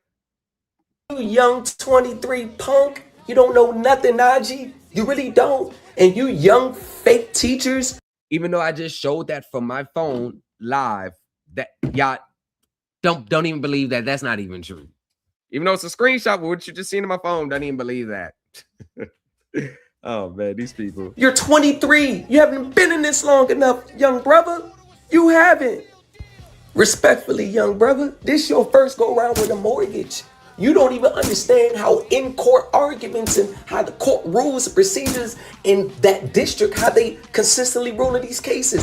You still trying to figure out, bro, I'm a vet. You trying to debate me publicly? What? You really trying to do that? Man, I am your teacher's teacher. You don't know that? Oh, your credit card discovery arbitration went woohoo. That's 2022. That's 4 years. Where's the next one? That's 4 years. That mortgage, that was for a client. You're trying to get to what I achieved. Remember that. For you try to, I don't know why you could say someone's scamming. You're trying to get to what I already achieved. You see what I'm saying? That's what you're trying to do. You know what I'm saying, young brother? This is your first time. You ain't tell your people that this your first go round. I kept asking you done it before? You been successful? Yes, but it doesn't matter. It does matter. You don't know what you're doing the first go round. You know how many years it takes for you to understand court and mortgages and autos to raise the claims effectively in court? You don't even know all the court rules. You want to debate me? I'm going to be throwing court rules at you that you never even read. What he's really mad is I blocked out the case file. I blocked it out because now this is the case that I'm talking about here, that he actually ended up doing the reverse research and finding the case. As soon as he found the case, he went to go make a post about it. See what I mean? It takes me to bring something to the forefront. Now he makes a post about it. You get what I'm saying? Like he didn't even know this case exists until I brought it to him. Look, show me the case. Show me the case. You're already supposed to know this case. You get what I'm saying? He didn't even know this case existed. See, I bring things to these so-called teachers. They don't even know this stuff exists until I say something. Oh, shit. Hold on. I know where's it at. There we go. The case file, I blocked it out because when he's posting, this case just invalidated. And this is why he had to make a post to try to save face on what he was saying. Even his post was wrong. Even his post was wrong. You know what I believe? The way he types, I believe he's using ChatGPT to give him answers. I wouldn't doubt it. And if he's not, he's just totally misguided. This is just one. He cited Galaski. See, what he does is he uses specific state cases that may not even apply to his jurisdiction and may not even bind it. Like he used the Phyllis Horace versus LaSalle Bank. That was an Alabama case that since then, Alabama courts don't even recognize. It's not even binding. So they're not even going to, okay. Let me explain to y'all what I mean about the difference in understanding. I'm about to give you a prime example. In 2011, Phyllis Horst versus LaSalle Bank, she got the foreclosure overturned because of defects with the pooling and service agreement, right? From a short span, from about 2011 to 2013, borrowers could challenge defective foreclosures based on the effective assignment and chain of title based on the securitization. What they don't understand is that starting around 2015, the courts made it specific. They took out the all. So if you was in that first wave, you was good. After that, they don't allow you to raise defenses based on the securitization, assignment, chain of title, investor payments as a legal defense. It's only certain contexts and certain situations and how it's argued and how it's styled, the nuances, and when it can be raised, and it has to be raised at the right time. And states like California, you cannot use any chain of title, assignment, securitization, investor payments as a preemptive measure to stop a foreclosure. And once again, there's a difference between an assignment being voided and voidable.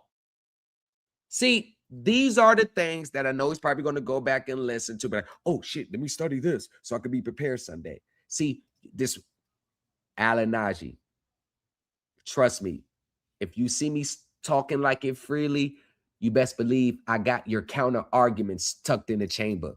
I'm just giving you a little bit because I already know how to counteract that.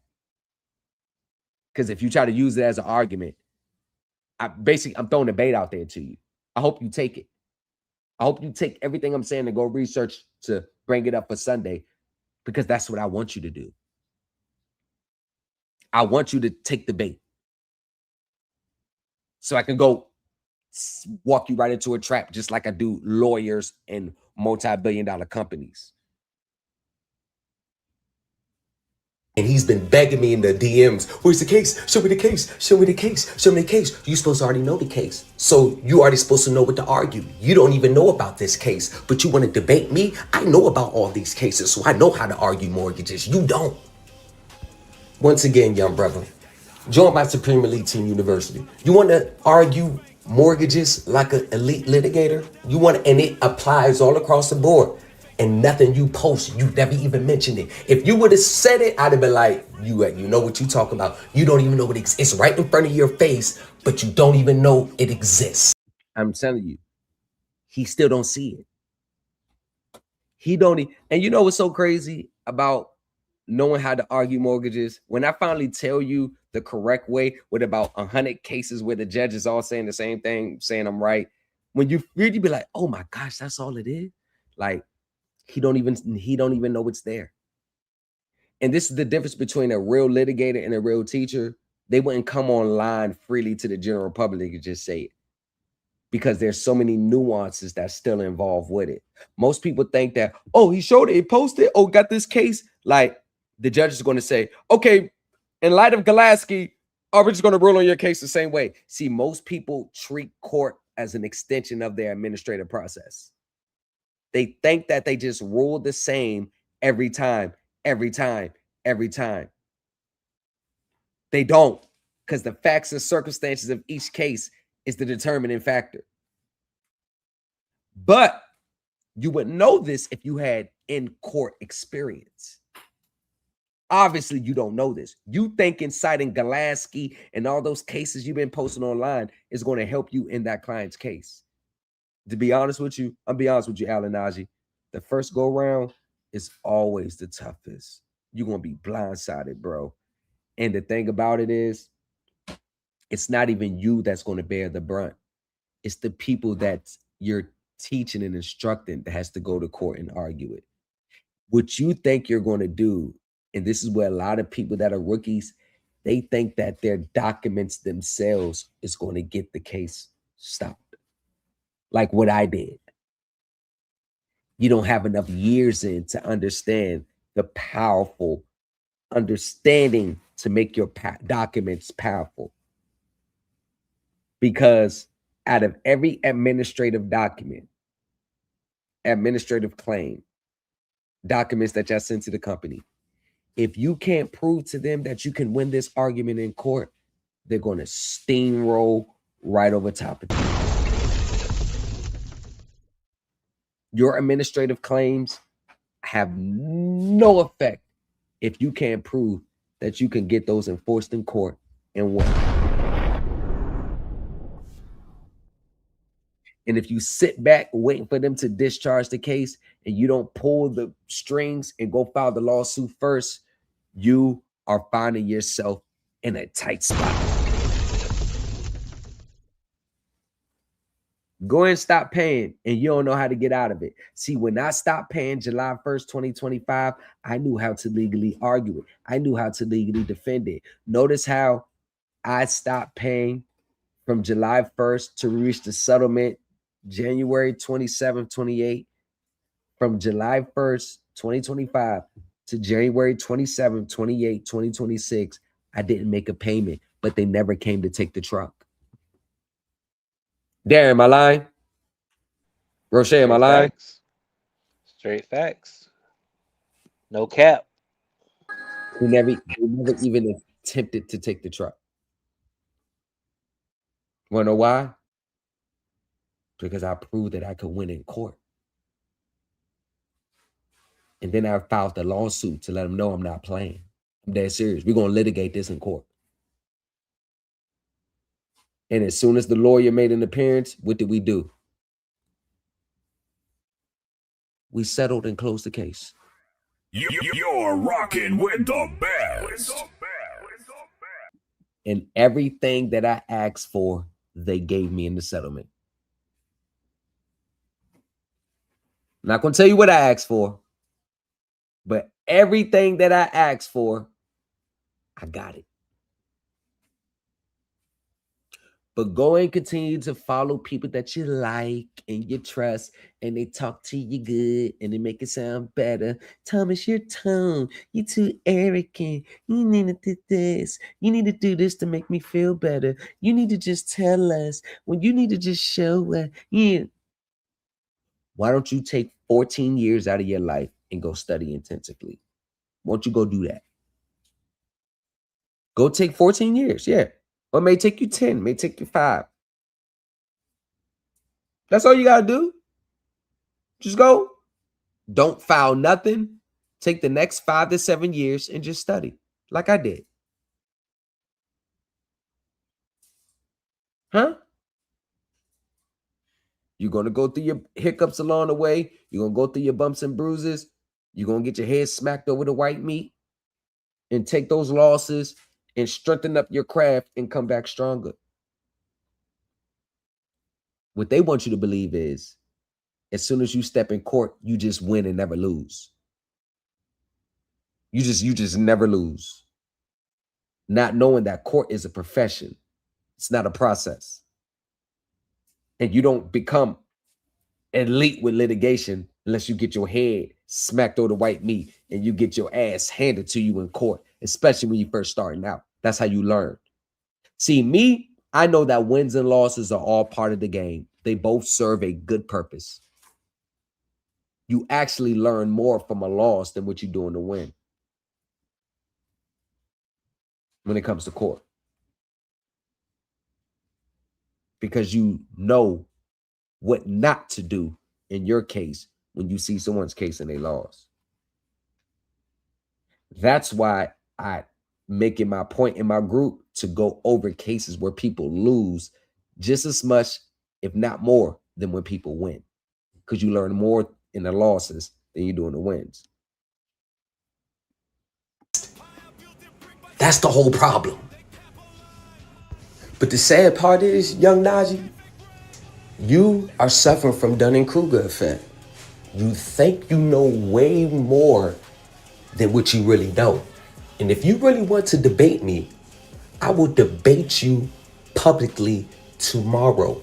And I'm going to show you that you know very little of a system that you think you understand. You can bring your people, I'm gonna bring my people, and we're gonna let your people and my people decide who wins. Because I'm gonna tell you now, you need to read this right here. You're suffering from it. You know very little about a system that you think you understand. I'm damn near 40. I've been doing this way longer than you.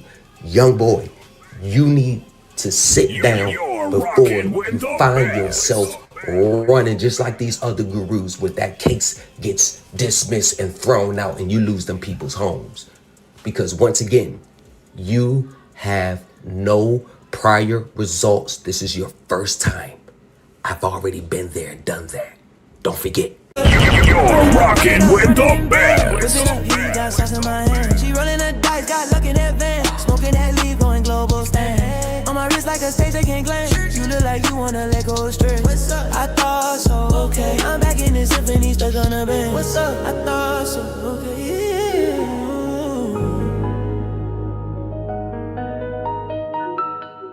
Fresh white tee, chrome on the rim. Big body slide, whole block looks slim. Wrist on chill, but the boy too hot. Turn my last L to a key to the spot. Plug on the phone, say let's slide. Came from the back, now we front row live. Couch full of cash, can't sit, can't fold. Used to pray for a play, now it's overload. Run it up, run it them bands. Look at that meat, got sauce in my hands. Okay. So, in case you ain't noticed, the debate has been pushed back to Sunday. Push back to never. Well, He's gonna end up canceling again. That's all it is. well, we'll see. We'll see. But if we do debate, I want him to take this ass whooping as a teaching lesson, like as a humbling experience. Like I want him to really learn from this. I want him to learn from this ass whooping that I'm going to give him Sunday. Like I really want him to learn from it. Respectfully. Respectfully. Respectfully. All right. So let's go over. This is the number one thing that plagues gurus, whether they teach the sovereign citizen stuff, whether they teach this stuff. This is what plagues gurus all day, every day. And this is what I prided myself on not falling the victim to. So let's pull it up. The Dunning-Kruger effect. Oh, by the way, let me guess. That wasn't from a real lawyer. The Dunning-Kruger effect. All right.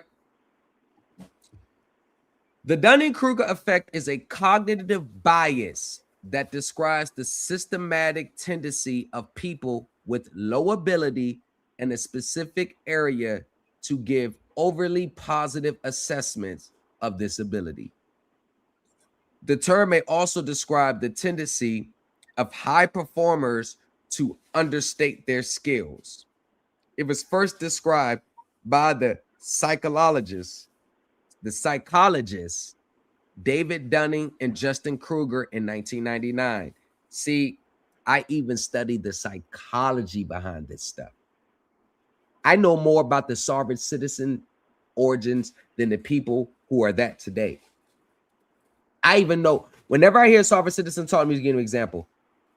From what I hear them say, I can pinpoint the year and the origins where it originated, because they don't study the origins of stuff before they just believe.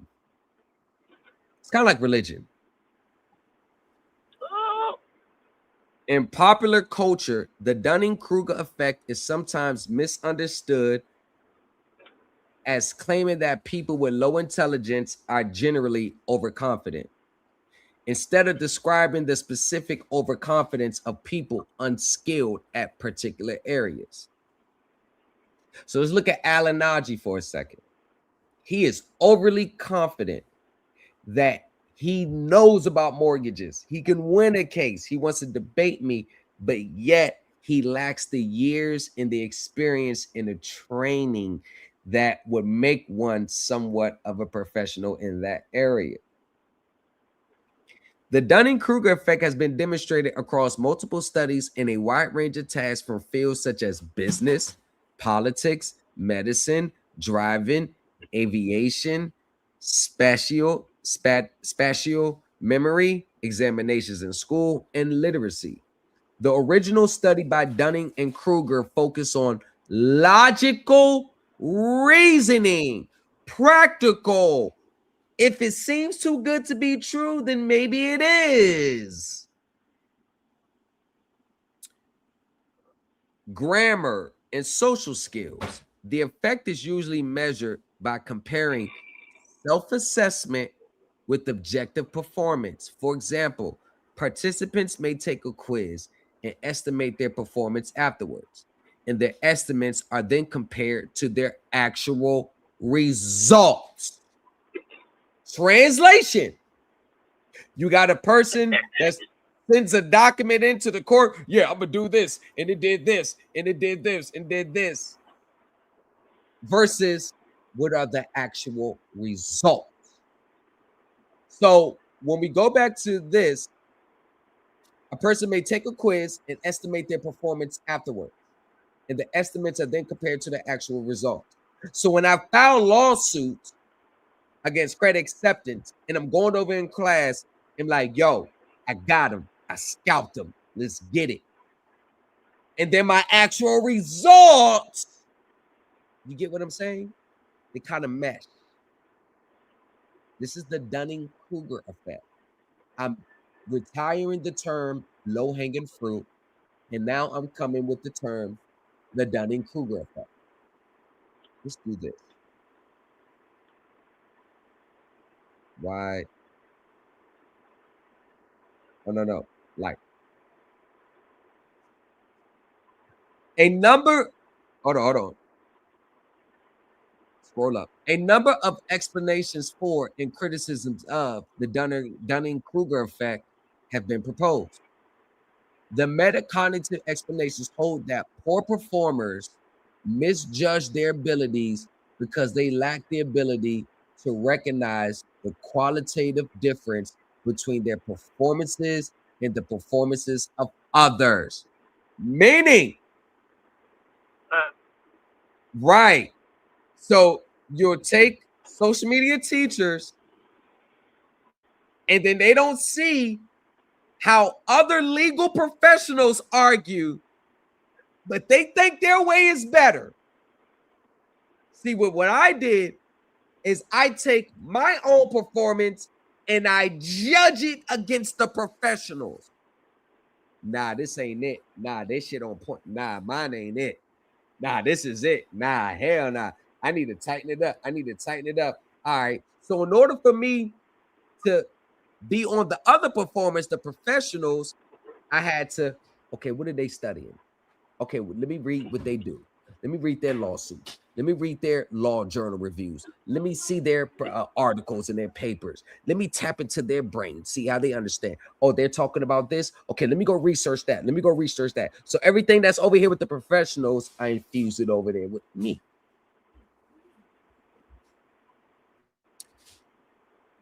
The statistical explanation holds that the empirical effect may largely be the result of a mere statistical effect and the fact that people have a general tendency to think one is better than average.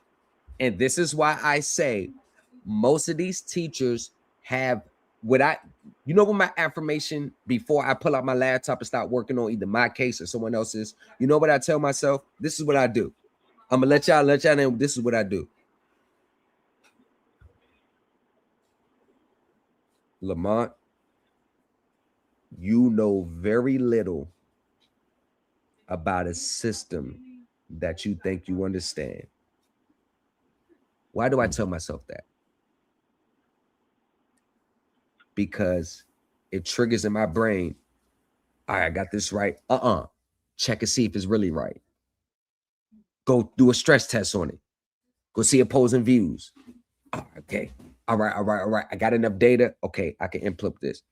All right. Yeah. So it went like this. Hold on. Don't send that. Stop. Is it really right? You see that's like, hold on. You sure it's airtight? See, that's what my brain's telling me when I'm done. You sure it's airtight? Hold on, let me run a stress test. Let me think. Let me study. Let me reverse research. Let me find holes in it. See, before I finish a lawsuit, you know what I do? I find holes in my own shit. I run it through a stress test. With other gurus, what they believe, what they put on paper, that's the end all be all. They run no stress tests on it. They don't find opposing views on it. What they say is true, that's what they believe is true. And this is not just Alan Najee. This is all of them. What is true is what they believe is true, not whether factual evidence states that it's true or not, based on results. See, if these gurus were based on everything that they were saying and teaching off results, they wouldn't be suffering from the Dunning and Kruger effect. The rationale explanation holds that overly positive prior beliefs about one's skills are the source of false assessment. That's just like when Kenyatta Stone.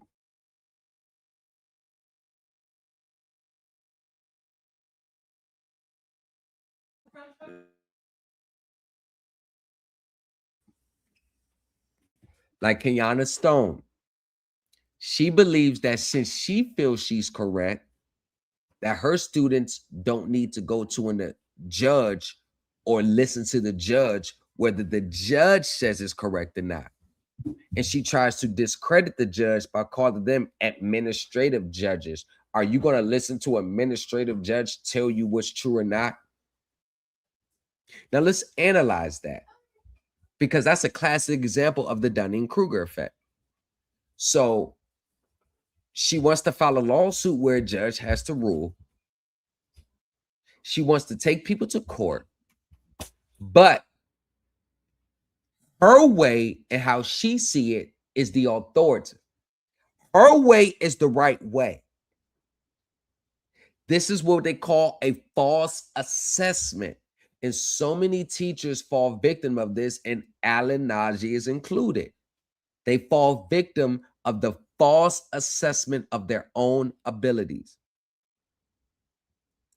Another explanation claims that self-assessment is more difficult and error-prone for low performers because many of them have very similar skill levels. This is when you see multiple teachers doing and saying the same thing. It's hard for them to look at each other and measure where they're at. Prime example, me. I can't go to these spaces to see if I know what I'm talking about because I'm head and shoulders above them all. So where do I go? I go for the professionals in this field to assess where I'm really at.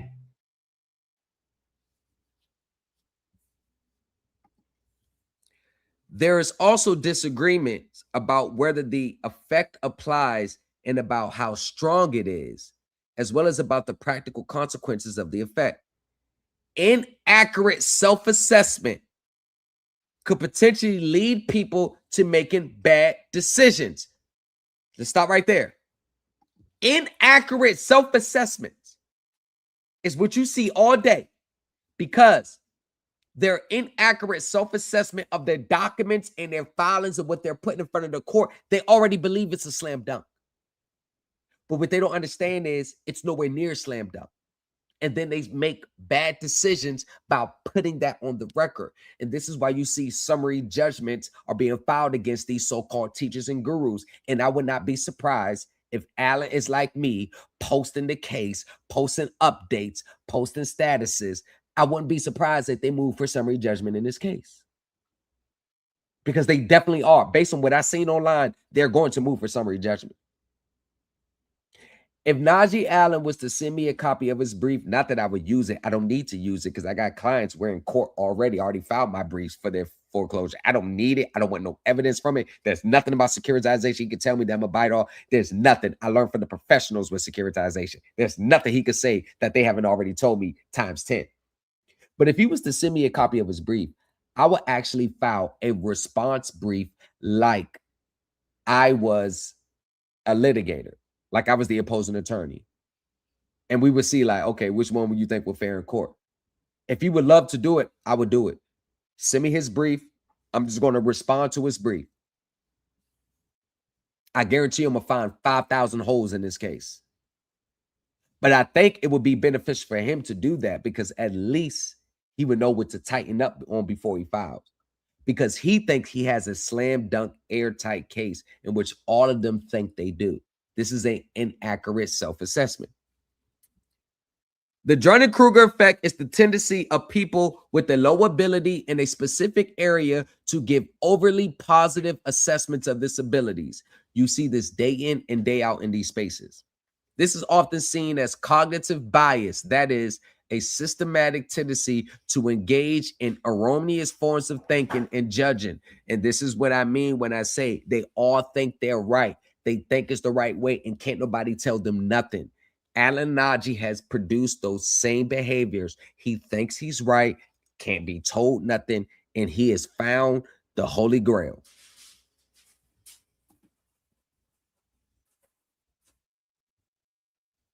In the cases of the Dunning-Kruger effect, the systematic error concerns people with low skill in a specific area trying to evaluate their competence within this area and their tendency to greatly overestimate their competence. They do that day in and day out online. They think they know so much on an area, but they know very little. The Dunning-Kruger effect is usually defined specifically for the self-assessments of people with a low level of competence. But some theorists do not only restrict it to the bias of people with a low skill, but also use it to describe the reverse effect, the tendency of highly skilled people to underestimate their abilities relative to the abilities of others. Sometimes I do that. I downplay myself a lot in group. I downplay myself a lot, contrary to popular belief. You do. And this, And then we'd be like, but wait, Lamont, it's this, it's this, it's this, it's this, it's this. Because humility definitely has its place. However, for somebody to have taken the time, like, and that's what separates you, for you to have taken the time to sit down and read the boring shit, and then not only read it, but understand it, and then not only understand it, but put it in action, and then not only understand, put it in action, read, but also you can break it down in layman's terms, and you can use the technical terms.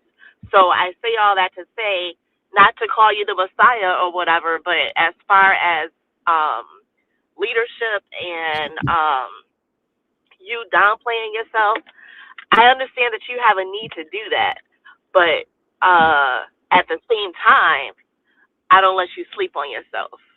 So I mean, I understand why you do that, but just speaking on myself, and I'm sure that a lot of other people that have come across you would have the same sentiment.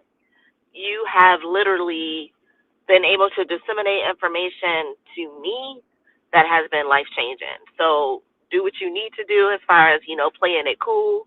But, I mean, I know what you've done for me. 100.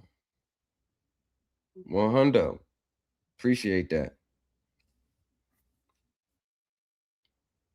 In this case, the source of the error may not be the self-assessment of one's skills, but an overly positive assessment of the skills of others. This phenomenon can be understood as a form of the false census effect, the tendency to overestimate to the extent to which other people share one's beliefs, attitudes, and behaviors. Some researchers include a metacognitive component in their definition. In this view, the Dunning-Kruger effect is the thesis that those who are incompetent in a given area tend to be ignorant of their own competence. Which goes back to my statement when I say they know very little about a system that they think they understand. Alan Najee thinks he's a master at mortgages. He thinks he has it all down pat. But me, that's been down that road many years before him, sees the errors in his own thinking. And just like every single one of them, they all lash out and try to attack me when I'm exposing something that if they were just to take heed, they would understand that, oh shit, there was a teacher on TikTok.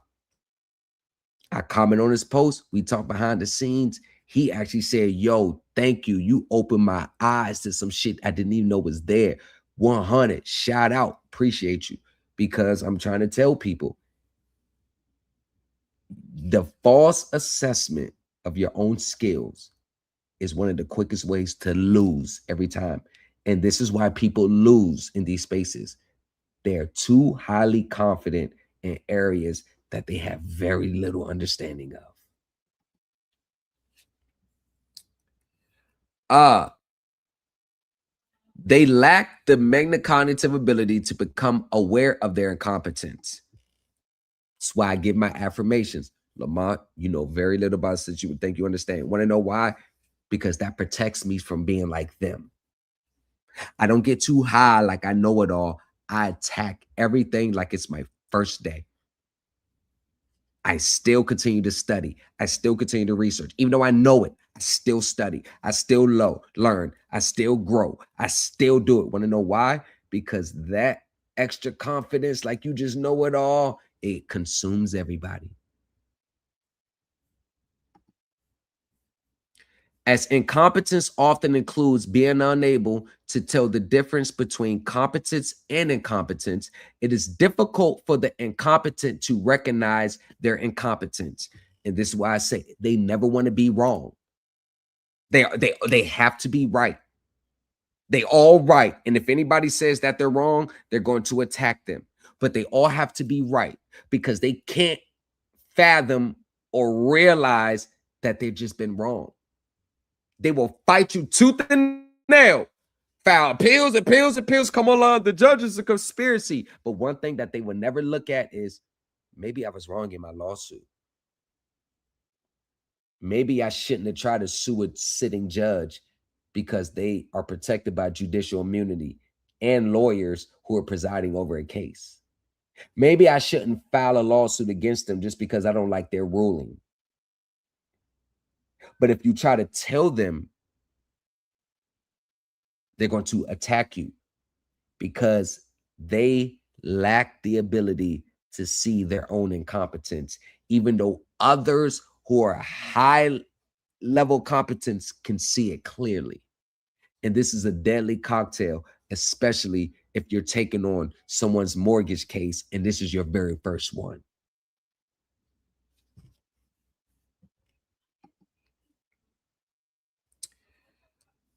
This is sometimes termed the dual burden account.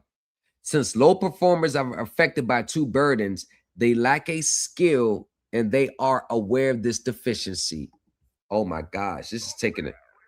This is You're rocking with the best. like I've been saying, he lacks a skill, but you don't even realize you lack it. Other definitions focus on the tendency to overestimate one's ability and see the relation to metacognition as a possible explanation that is not part of the definition. This contrast is relevant since the metacognitive explanation is controversial. Many criticisms of the Dunning-Kruger effect target this explanation, but accept the empirical findings that low performers tend to overestimate their skills, and they do it all day, every day online. They do it all day, every day, and don't even realize that they're doing it. Among lay people, the Dunning-Kruger effect is often misunderstood as the claim that people with low intelligence are more confident in their knowledge and skill than people with high intelligence. According to psychologist Robert D. McIntosh and his colleagues, it is sometimes understood in popular culture that the claim is that stupid people are too stupid to know that they are stupid.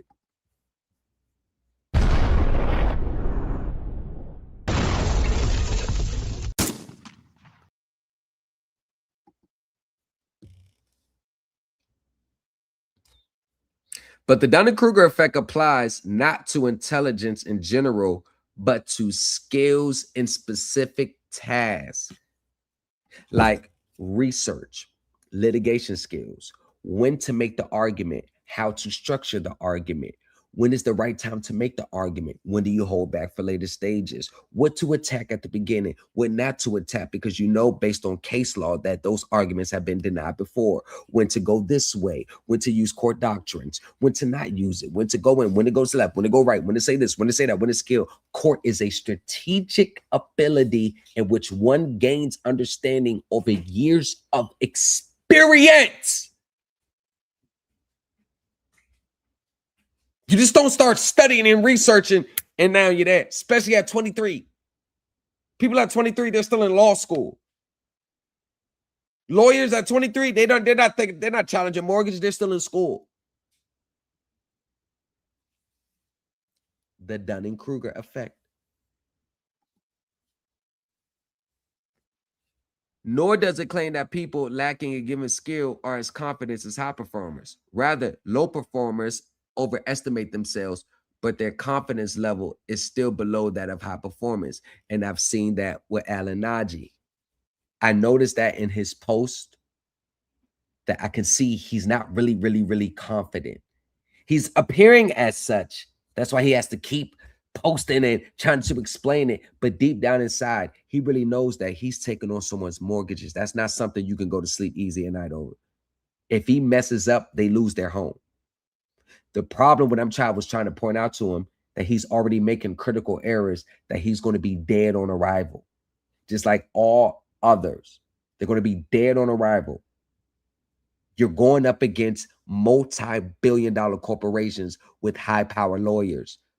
So you have to get out of how you see it, how you want to go, and you got to assess the situation for what it is. But people like Alan Najee, all these other people online, Kenyana Stone, they refuse to take that inner look at themselves because according to them, they got it all figured out. Ain't got no results to show, but they got it all figured out. Kenyana, she lost that $1.7 million home. She didn't even know she was going to lose it. She thought she was going to win. So she made posts lying to cover it up. And then her vehicle, you ain't see a lawsuit on that. But yet she's teaching and holding classes and master class. And I heard she's about to start a university, go figure, in a master securitization class with the overconfidence that she understands to the point where she can teach, but her own performance is still that of someone who does not have a clear understanding of what they think they understand, because her performance has been very low, but her confidence is which lets her to throw these classes out there, throw these master classes, but her actual performance has been very below average. This is the Dunning-Kruger effect that we're talking about. And Kenyana Stone is a classic example of the Dunning-Kruger effect. She overestimates her abilities, but her performance is still below average. The most common approach to measuring the Dunning-Kruger effect is to compare self-assessment with objective performances. The key word in that is objective. I tell my students all the time, we approach this from an objective standpoint, not what I believe to be true, but not what I want to be true. And everybody that's on here right now, who's on here, Darren, you could tell. What did I say? What I say don't matter. Right, your opinions, what you My believe. opinions don't matter. Right. I say what I say don't matter. This is just what it is. And me personally, y'all, I don't have a particular opinion about the system because it's a waste of time. Or it's fraud. Is that I don't have an opinion. It just is what it is. I deal with what it is. And too many people are too emotionally invested in their own situations to be filing lawsuits. They are emotionally invested. They feel like they automatically think that some type of wrong has been done to them. And then that emotion and that anger that something has been wrong to them, they feel like they have to counteract by trying to expose some fraud. Every time I see someone that's talking about fraud in these spaces, it's always tied to some emotional filing in which they didn't like the outcome.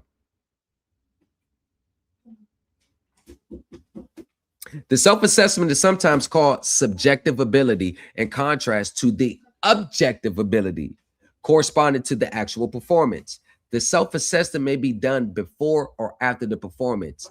If done afterwards, the performance received no independent clues during the performance as how they did, meaning nobody's going to tell them you got it wrong. They're either going to block you, ban you, shame you. They never get a outside, independent, non-interested party to assess them like I have. I got a person that has no dog in any of my fights assess me. And before I knew that was happening, can you imagine as a guru having someone in your group that is connected to top professionals? So every time you're talking this stuff in the group, they're running back to the professionals to give their take. Can you imagine if I didn't know what I was talking about, I was capping, with the homie in the group would have came back and said? Because he's booted, he done called a lot of them out before because he's friends with the ex-SEC attorney. He was fact checking me and I never knew he was doing it. So can you imagine all these other teachers having an independent person really assess them? They wouldn't be able to take it because they believe their way is the right way and they can't look at their own incompetence in their own so-called competence. They don't think they're wrong. They think they're 100% right. But they have very little experience and skills to even give that self-assessment on themselves. At least I waited till about year 7 or 8 to start giving an assessment on myself. I knew for the first 5 years, I'm a baby. I don't know shit. I wasn't out my 3rd year studying, trying to file lawsuits or trying to represent people. Hell no, I ain't in no position yet. When done in relative terms. Oh, hold on. Thus, if the activity involves us answering quiz questions, no feedback is given as to whether a given answer was correct. The measurement of the subjective and objective abilities can be in absolute or relative terms. When done in absolute terms, self-assessment and the performance are measured according to the objective standards, e.g. concerning how many quiz questions were answered correctly. So, the measurement of the subjective and objective abilities can be in absolute or relative terms. When done in absolute, self-assessment and performance are measured according to the objective standards. So, prime example, like Kiana Stone filed a lawsuit. She was trying to get the house. She lost the case. So that loss is the measuring stick that really confirms what she really knows. Another thing, she was teaching about the coupon, the issuing the checks, teaching that. She got her vehicle repossessed. That's a measurement stick to say that, yo, you don't really know where you're at. So the thing about what these gurus are, what makes them so disingenuous, they get the objective outcomes, the losses, the dismissals, but what they'll do is they'll come online and spin a narrative like they really won, or they'll tell you that they won, but you'll never see the documents and the actual results, or they'll come on and say they won when they really lost, because the reality is the actual objective outcomes of their performance is the reality that they refuse to accept. See, when the judge dismisses their case, they are never going to say, I need to go back to the drawing board. When the judge dismisses their case, they go to file lawsuits against the judge, claiming corruption and conspiracy, or they'll come online and say they just don't want the truth to get out. That's the Dunning-Kruger effect. They're so highly overassessed themselves that there's no way that they can believe that they're not where they think they are. And this is why if you go on their panel, questioning them or challenging their position, they want to mute you, they want to block you out, they don't want to let you talk. Did you get what I'm saying? This is the Dunning-Kruger effect. But these are all the so-called teachers in these spaces. Okay.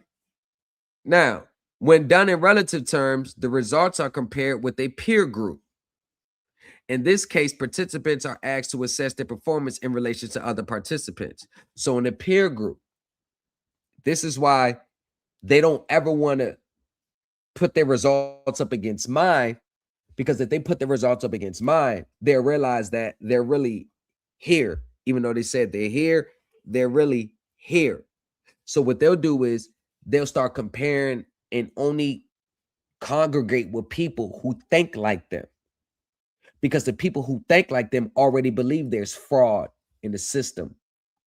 They already believe that there's something wrong with the system. They already believe there's a scam out to gets them. So when the teacher showed that the case got dismissed, they can spin it and say, see, y'all see the scam? So people won't be objective like, nah, what about what you filed was incorrect? What did you do so wrong?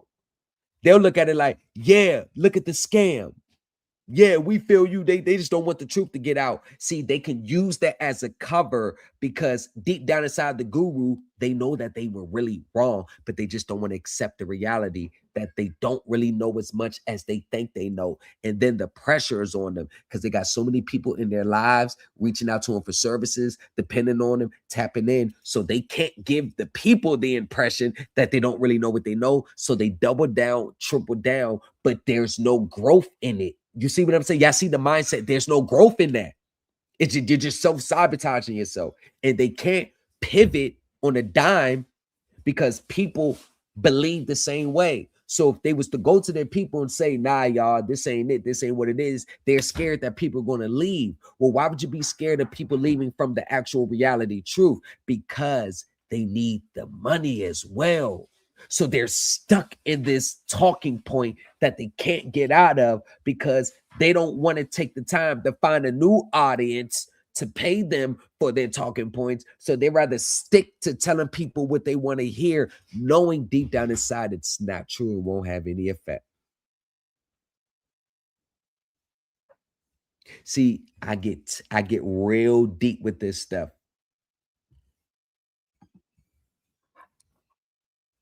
Okay, in this case, participants, for example, in the form of estimating the percentages of peers they outperform. Once again, who are they going to use to estimate who they outperform? Who can they use? Since there's it's a void there, they still proceed like what they're doing is correct. But if you had a teacher like on TikTok talking about, I know how to get out of mortgages, looks like the people on Facebook. I get you out of auto. I know how to handle autos. And then I show up. You see what I'm saying? Now it takes them out of the peer. Look. It takes them out of the relatives and it puts them in the absolute. It takes them out of the relatives and puts them in the absolute, because now with me, I have absolute evidence that I know what I'm talking about. And this is why they never want to engage with me, or they don't want to talk to me, or they want to act like I don't exist, because they don't have nothing tangible to combat me with. So they disengage. But since they know I have tangible results, they'll sit and watch from the clouds and see if they can pick up something new that can help them secretly get the results that I've already gotten. That's how it works. The Dunning-Kruger effect is present in both cases, but tends to be significantly more pronounced when done in relative terms. Remember the relative terms, peer versus peer, not absolute terms when the actual outcomes from the performance speaks. Like my settlement. My settlement is indicative of my performance. If I did not perform on that level, I wouldn't have got the settlement. See, with them, they perform, theirs is the relative, meaning they're judging each other amongst each other. And since none of them has results to show amongst each other, they all think that they're doing, they know what they're talking about. Relative, peer versus peer, all on underperforming level. That's exactly what it is. You'll never see these teachers go up against the absolutes. Like one thing that you'll never do, you'll never see these teachers, and I'm talking about in good faith, not no fabricated wins, not no fabricated emails and texts, straight up real results that's filed in the court record. Like that's filed in the court record. Like order 21. Stipulation of dismissal filed by credit acceptance. Me and credit acceptance, the case is dismissed. The case is closed. Look, case terminated January 28th with the stipulation of dismissal. See, they don't want to judge themselves against that. Especially when I show all the stipulation, the case, the zero balance and all that. See, they don't want to show, they can't compete with that. So they got to stay in a relative level with everybody else that's low performers. And these are your teachers online. The Dunning-Kruger effect is present in both cases, but tends to be significantly more pronounced when done in relative terms. People are usually less accurate when assessing how well they did relative to their peer group than when simply predicting their raw score. Once again, it's their peers on peers.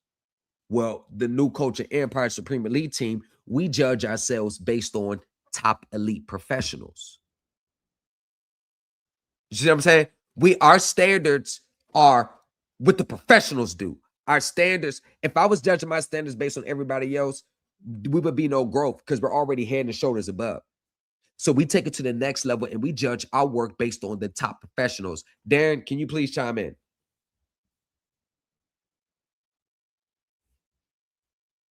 Darren is not available to chime in. Yeah, no, I'm here. Okay. Yeah, no, that's a great point because it's like whenever we do have group, we're going over, like even personal cases. I mean, there's more than one person in our group that has some type of success. Yeah, so you it's too. like, You had success yourself. yeah, Hold on, let me tell you this. Based on the stuff I teach in the group, and I don't even teach what you got success in. So you was able to apply the core principles and find your own lane. Because I don't teach what you did. Right. And that's the foundation of the group, and it keeps the Dunning-Kruger effect away because we're always critiquing. And there was a certain situation. I don't want to go into too much detail, but we made a pivot. Hey, we thought it was this, and it wasn't the best example of what we could do and what was available. So that's 100%. You definitely have to have a peer group that is not only either at your level or more advanced than what you understand. So, and it goes to what you just said. Like, I've had success in things that it's not far off, but it's the foundation is there, and that's what we're able to apply from what is learned or what is reviewed over in the group. And when you have someone that's inexperienced in the sense of they're 23 years old, there's not much experience there. I mean, you just graduated. I mean, what is your biggest financial transaction that you've had since high school? And I mean, there are outliers. There's people that win the lottery at 18, or they're traders, but that's not realistic. Right. Not on the average every day. And no. And the thing that makes what I actually liked about your case is you took the core principles of the group and applied it in a totally different realm. But it's not too far off. I get you. The realm is not too far, but you took the core principles. You know how hard it is to take core principles in these specific subjects and apply it really to another different subject. You know how much connections you have to make to the two. Like that was, you got to give you flowers on that. That was an amazing job with the stuff you sent me in my Telegram group. Those are amazing jobs, bro. I give you flowers on that. Appreciate it. Same But I thing mean, it goes to what it was stating about intelligence, right? Like some of the signs of a high intelligent individual is that they can take something that's so complex and then they can break it down to make it so simple so that everyone can understand.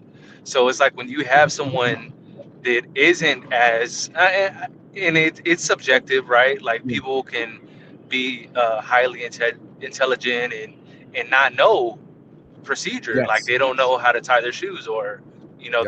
these things. But in the sense of this case, we are taking highly complex transactions, advanced accounting, and we're making it so little bite-sized uh not Yes. transactions, but it's almost like a little mini course to where, like, hey, in this context you can apply it here. Now, does it Yeah. have to do with a mortgage or a vehicle? No, but No. it's still within the realm of a financial Yep. transaction. Yep. So it's and that's what it is about the nuances, right? Like, Yes. court is a whole separate monster besides you actually communicating with Yes. a legal Yes. team. You know what I mean? Yes. Because as soon as you send something, right? Because you got to take it, you got to look at it from their end. They're in the business to make money. So you are going to them to say, hey, I agree that I'm going to pay you this on this date XYZ, and then all of a sudden a week later you're sending in paperwork that it was fraudulent. Like, how disingenuous is that? So But that right there, that is the reality that we have in our group. And Darren, I think you brought the Dunning-Kruger effect to me before I even made it a term. I remember and I made a short out of it. You said they are so consumed about getting out of their debt that they don't even realize how ridiculous it sounds. That right, was the Dunning and Kruger effect.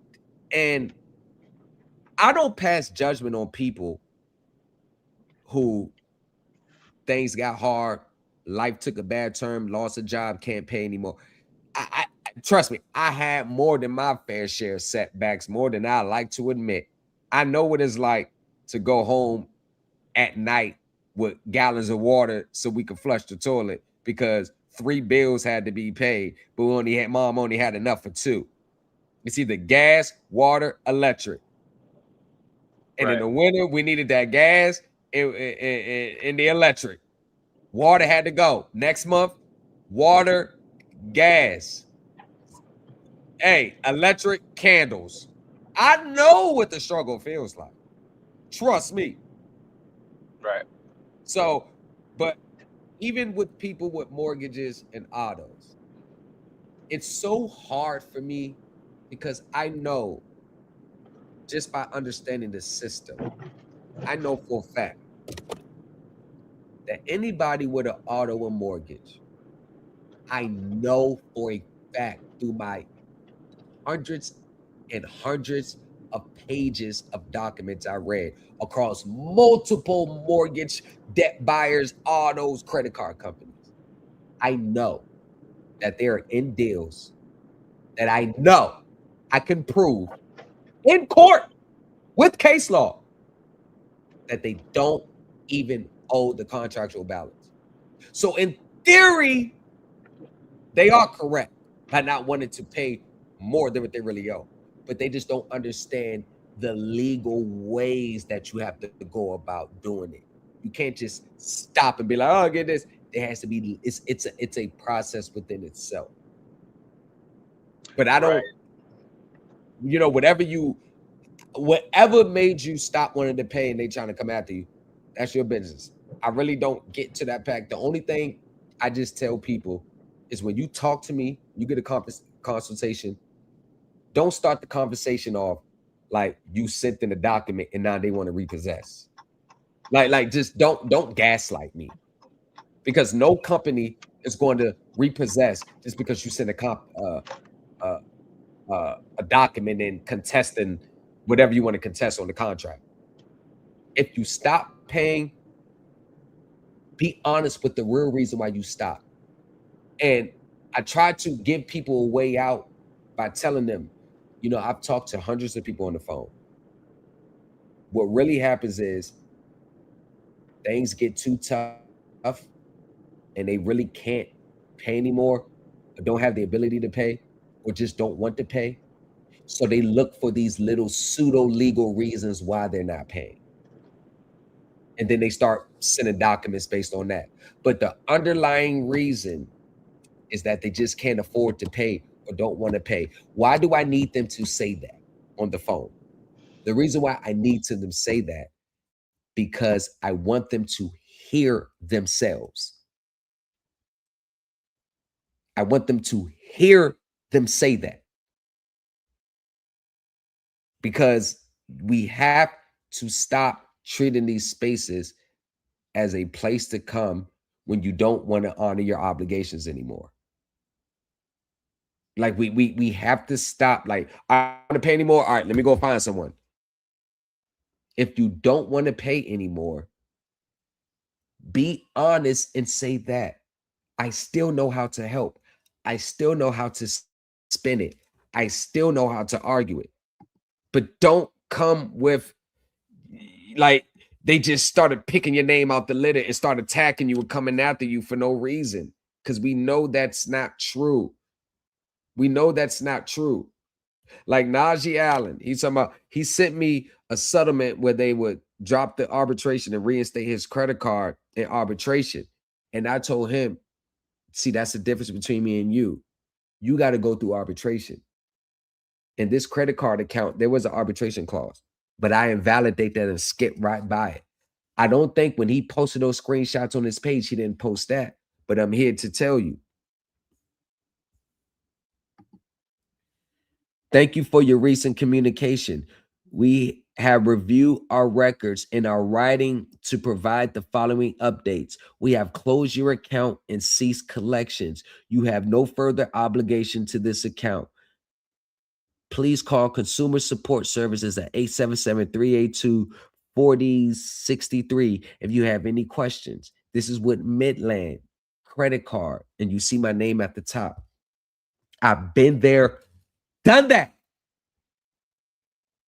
Mortgage, autos, credit card, tax. I've been there, done that.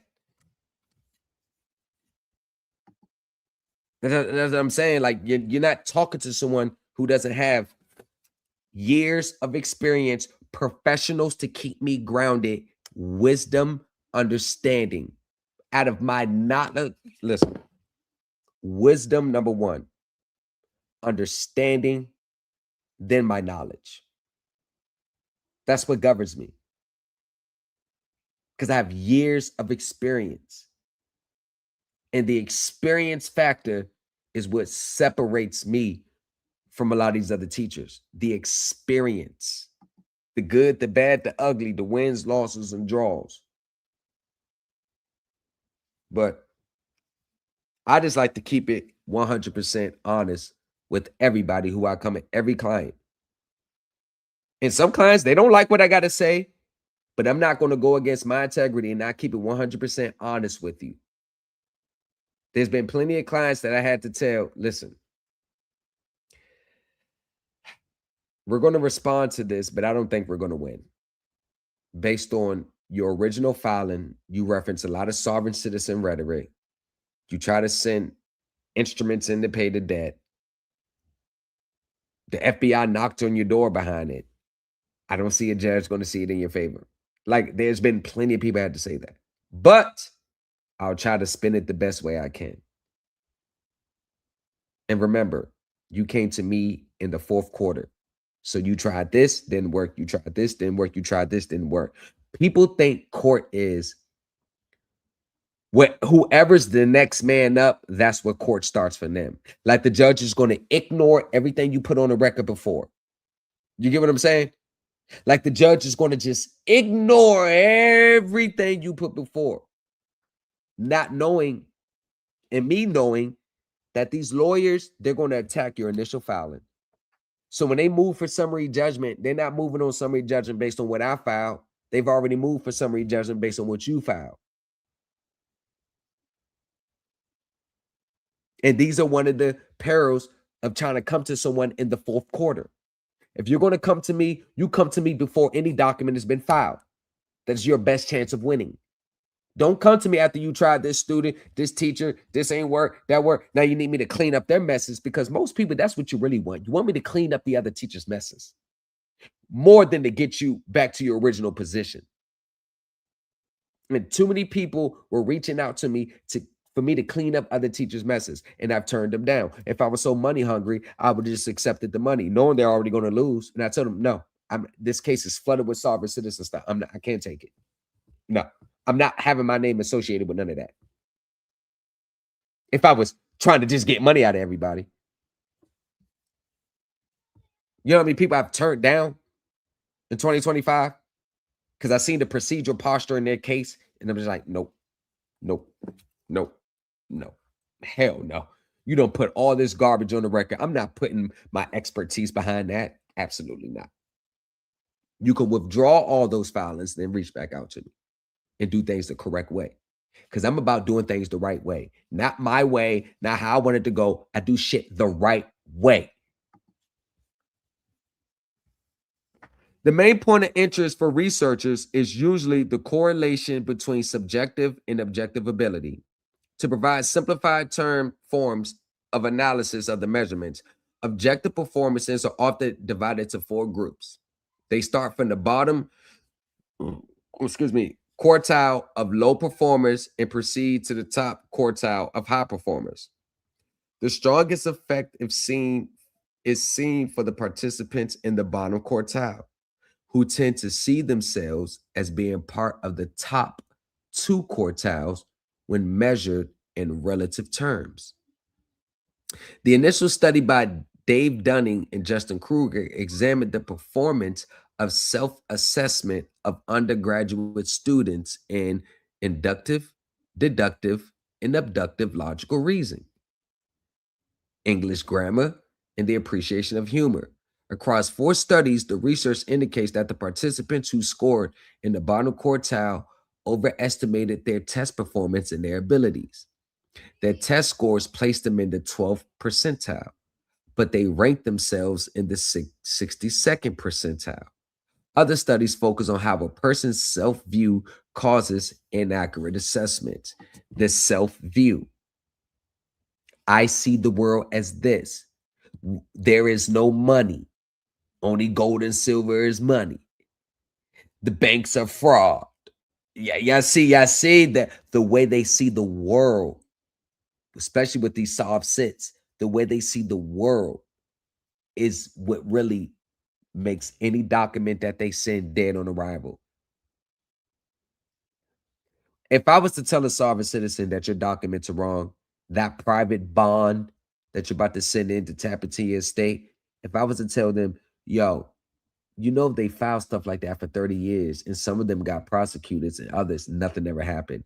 Do you realize they will argue me down that what they're doing is correct? That I don't know what I'm talking about? Do you know that that's what they would do to me? Because they're looking at it from how they see it and what they believe is true, and they think they're correct. I'm looking at it from objective and the performance of the absolute. What were the results of this? What were the results of this? Even to the sovereign citizens, when I call them one based on the buzzwords and things that they say, in which people who actually called themselves sovereign citizens said 30 years before them, even their responses, I tell them, you don't even realize that your responses have been passed down to you. There's no such thing. Hold on. There's no such thing What did they? Hold on. Let me tell you what they say. I got what they say. Hold on. I got it. Let me just cue it up. I gotta cue it up. What did they say? There's no such thing as a sovereign citizen. You can't be a sovereign and a citizen. A sovereign citizen is an oxymoron. In the 90s, they were telling people in those groups, yo, we've been receiving a lot of slack from the courts labeling sovereign citizens. So when you get called a sovereign citizen, this is what you say to them. There's no such thing as a sovereign and a citizen because, honestly, you can't be sovereign and a citizen because if you're sovereign, you can't be a citizen of the United States. Sovereign citizen is an oxymoron who doesn't understand their position where they're at. You get what I'm saying? Oh, what? There's no such thing as a sovereign citizen. That's not in the legal grammar words. Even their own responses are passed down, and they don't even pass down. But I know it's passed down because I know they've been saying that since the 90s. So by you coming in 2026 saying that, what do you think I think?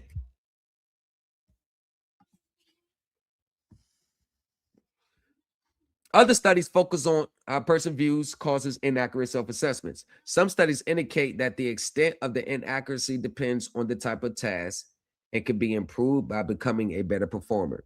Overall, the Dunning-Kruger effect has been studied across a wide range of tasks in aviation, business, debating, chess, driving, literacy, medicine, politics, spatial memory, and other fields. Many studies focus on students, for example, how they assess their performance after an exam. In some cases, these studies gather and compare data from different countries. Studies are often done in laboratories. The effect has also been examined in other settings, including assessments of hunters' knowledge of firearms and large internet surveys. And this is a long one. This is long. So I'm going to y'all please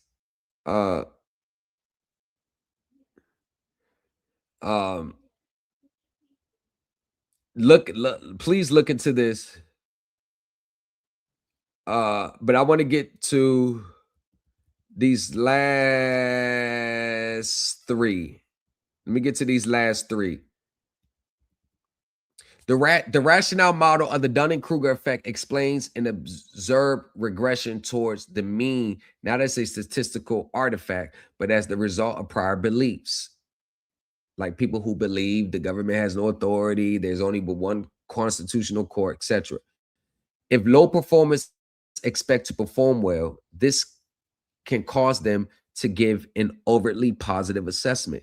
This model uses a psychological interpretation that differs from the metacognitive explanation. It holds that the error is caused by overly positive prior beliefs and not by the inability to correctly assess oneself. For example, after answering 10 quiz questions, a low performer with only 4 correct answers may believe they got 2 questions right and 5 questions wrong, while they are unsure about the remaining 3. Because of their positive prior beliefs, they will automatically assume that they got these 3 remaining questions right and thereby overestimate their performance. Because their prior beliefs, like Kenyatta Stone, she actually thought that there was a secret account at the Treasury in which she can use to purchase a $1.7 million home, a mansion, a very beautiful mansion at that, by just writing a check payable by the Treasury. If she didn't believe that was true, she would have never tried it. So since she believed it was true, she already assumed that she was going to be able to get it done because her prior beliefs thinks that this is correct. And when the absolute outcomes, the rejection came, you see her started posting online. They're wrong. The judge said that they stole my money, which were all lies. Everything on her posts were lies because we went over the whole case on social media, the expose. We read the whole case file. The judge didn't mention anything. So what made her make those posts? Because when the reality comes in contact with the belief, the reality is so strong that it can't be accepted because the belief is stronger. So they can't accept the reality. So they have to find ways to explain away the reality. So when I was in her live, I tried to say, won't you show your people your case? She said, I don't have to show them nothing. Why is that important? Because she knows just like I know. She read those documents before I did. This is why she had to go online and spin a narrative. When I said, show people your case, that's the reality. She knows what the reality is going to expose her performance. So she can't show the case. So she says, I don't have to show. So I know we think that these people are just scamming, but I think it's a deeper psychological effect of the need to be right. They got their belief systems, they got their future, just like a person who think there's $100 billion sitting in our accounts. In their mind, this could take me out of my reality. This could take me out of this debt I'm in. Oh, I can buy properties. I can leave this. So in their mind, they start spending the money in their mind already. See, they see what can happen as a result of accessing 100 billion, and that's what gets them to chase. But since they've already seen their future with the 100 billion, it's hard for them to see their future without the 100 billion, because the reality of their future without the 100 billion is more unbearable. They can't bear it. So they have to stay in the mindset of it's going to come. No matter how many times the government said it's not real, these are non-existent, it never exists. They can't take that as reality because it's going to mess up their mindset. This is the Dunning and Kruger effect. The further explanation is sometime, another model sees the way high and low performers are distributed as the source of erroneous self-assessment. It is based on the assumption that many low performers' skills levels are very similar, i.e., many people are piled up at the bottom rungs of skill level. This is why you see similar teachers online all saying the same thing. They never jump, you see, they all talk about the same thing. You can find 20 channels. Your birth certificate is there. Oh, AMC is there. Oh, your birth certificate. They all say the same thing. This will make them more difficult for them to accurately assess their skills in relation to their peers.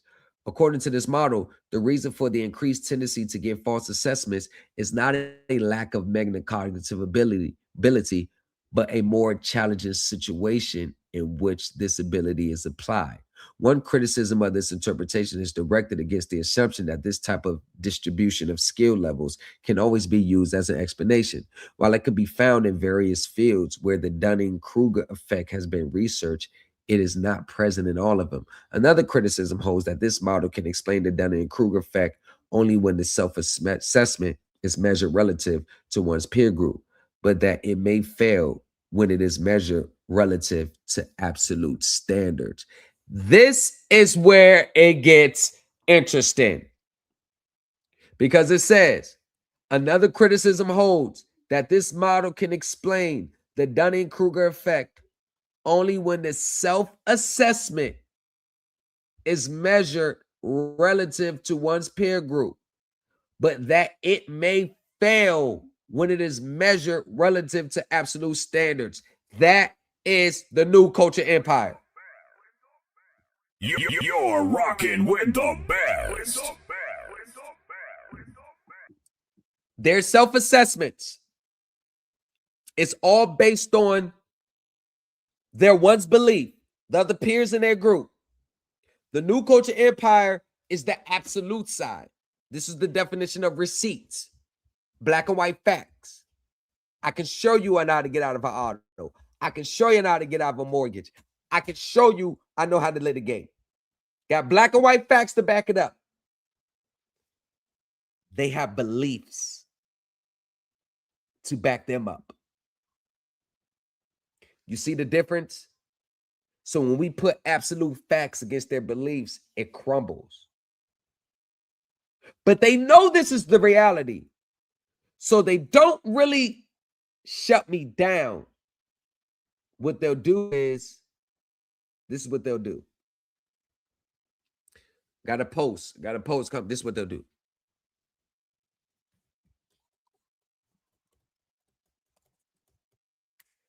Hey y'all, so we're gonna do the ASC now. We're gonna do this, yeah, because accounting, ANC 860, effective control, yeah, we're gonna do this.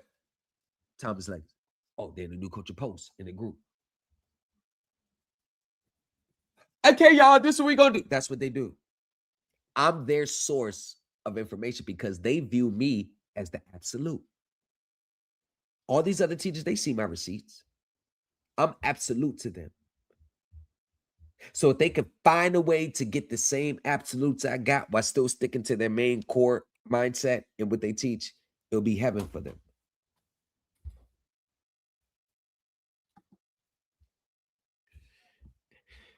In such further explanation, sometimes given by theorists in an economic background, focus on the fact that participants in the corresponding studies lack incentive to give self-assessments. What's the incentive for these teachers to get self-assessments of themselves? Nobody in their group is going to challenge them. Nobody in their group knows what they know. Let me pull the curtain back. Every person that you see online, they all think that everybody in their group doesn't know as much as them. They all believe that they don't know as much as them. And in many cases, that's true. This is why you see them all get bent out of shape when I pop up in their chats and their lives. You see how if you've been on my team and you follow me, y'all have noticed that they've all gotten bent out of shape as soon as I come around. Because when a person comes in their live, it's expected that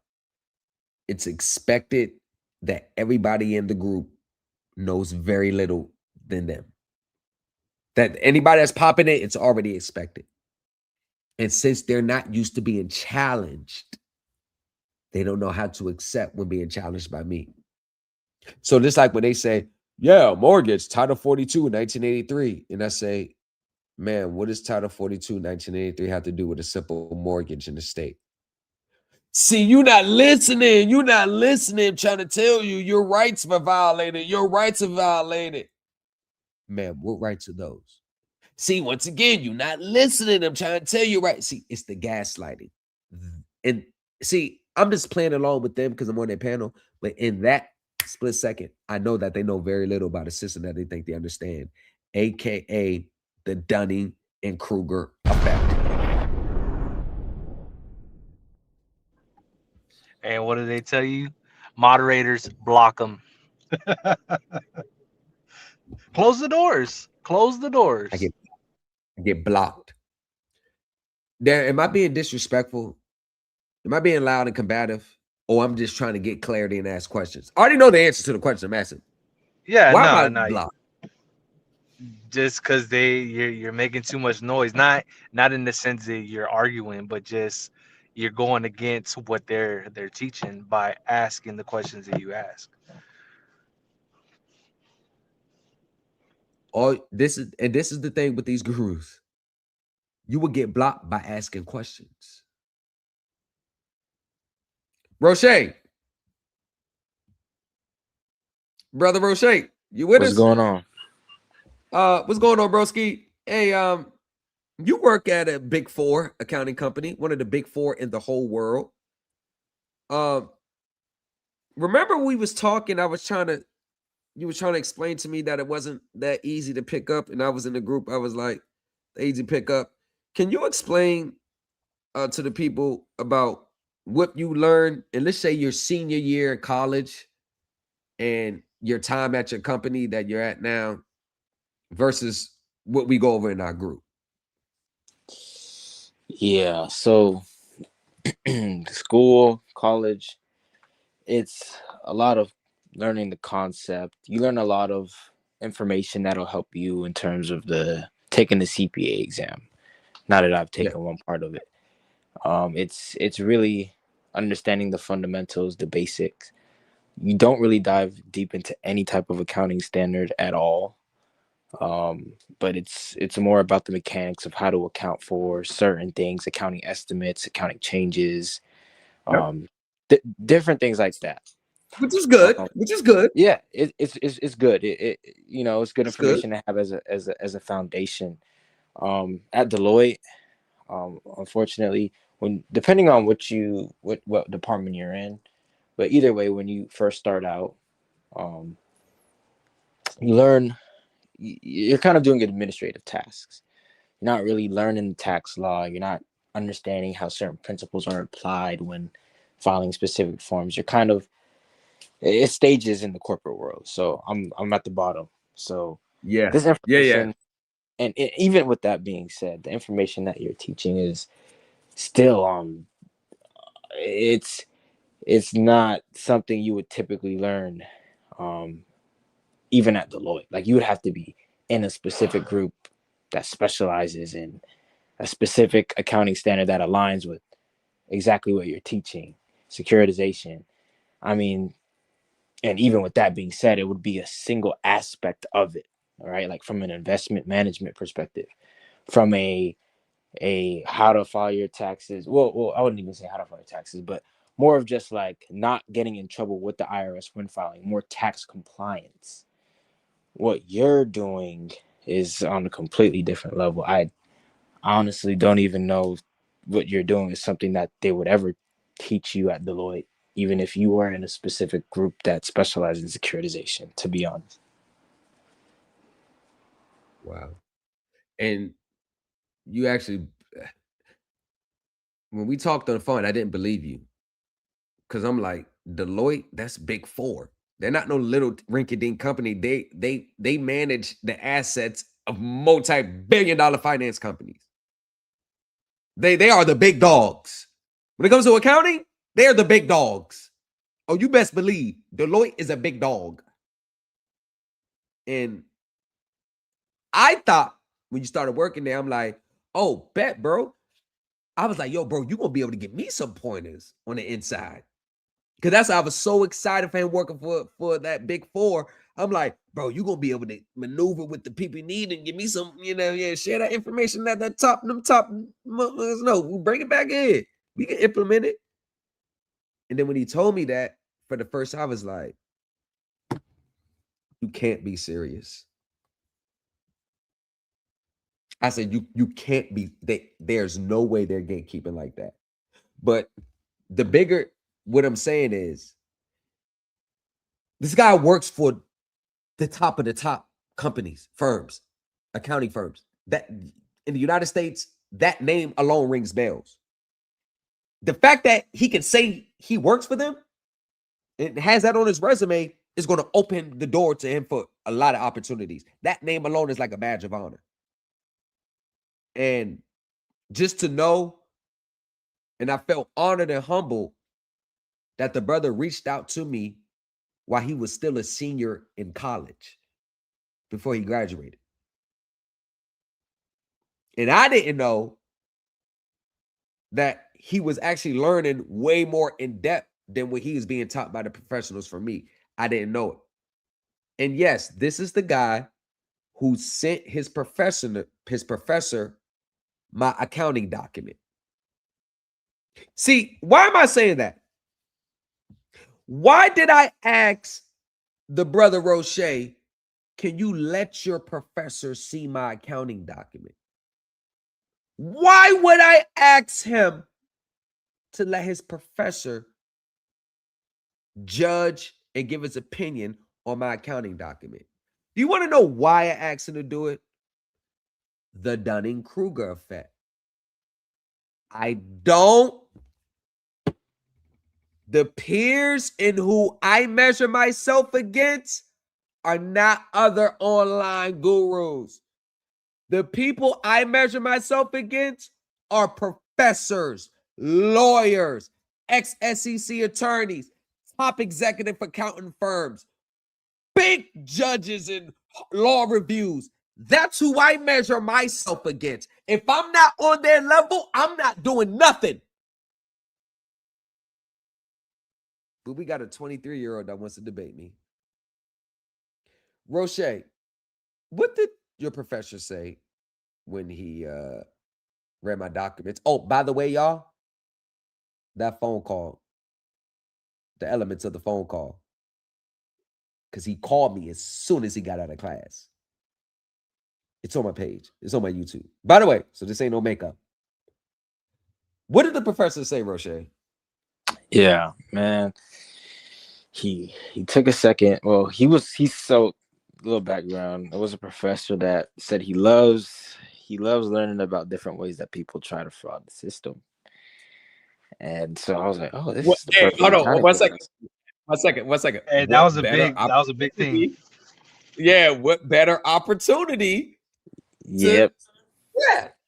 Bring this and see what he thinks about it. And he says, you know, he invites people. He actually even invited us to make a fake invoice and, you know, bring it into class to see. I actually won that competition, by the way. I copied one. Hold on. Yeah, he did.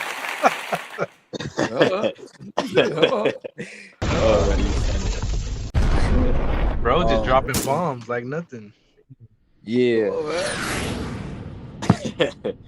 So I said, this is a perfect professor to bring this up to and see what he got to say about it.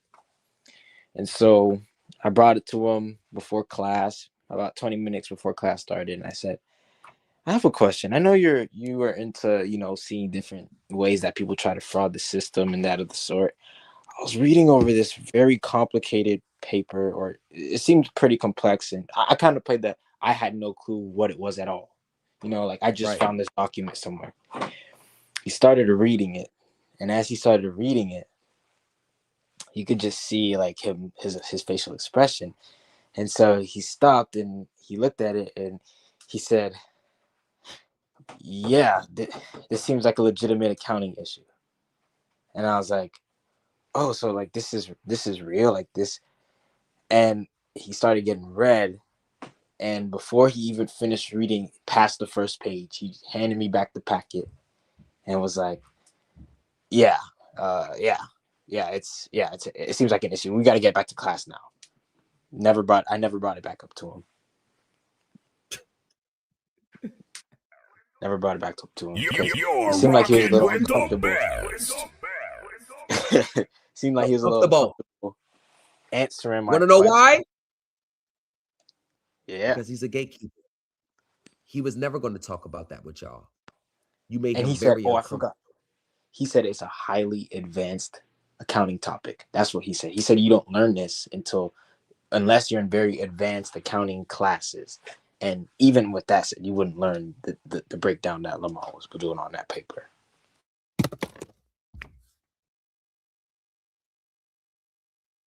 And this guy wants to debate me on accounting.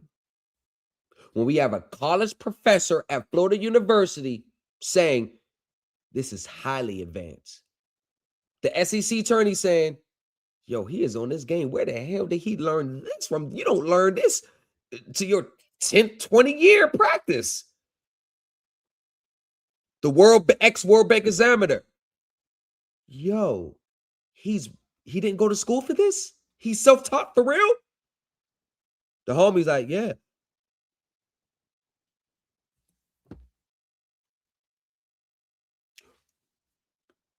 But we have a 23-year-old that wants to debate me.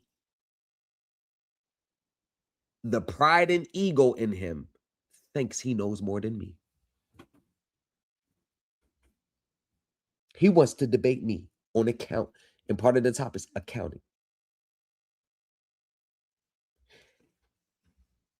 Alan Najee, let me just tell you this.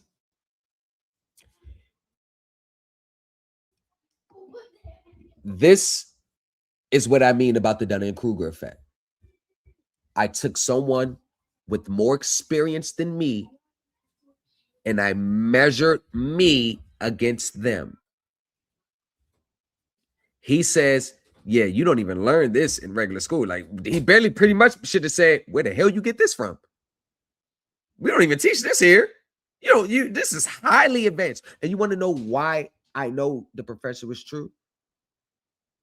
Because when I was doing my research and studying and understanding, it was all highly advanced areas Like you wasn't learning this at the regular accounting level. It was always the people that was putting out the publishings, highly top.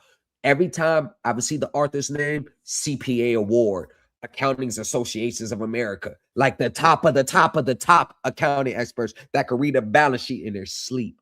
See, that's who I study from.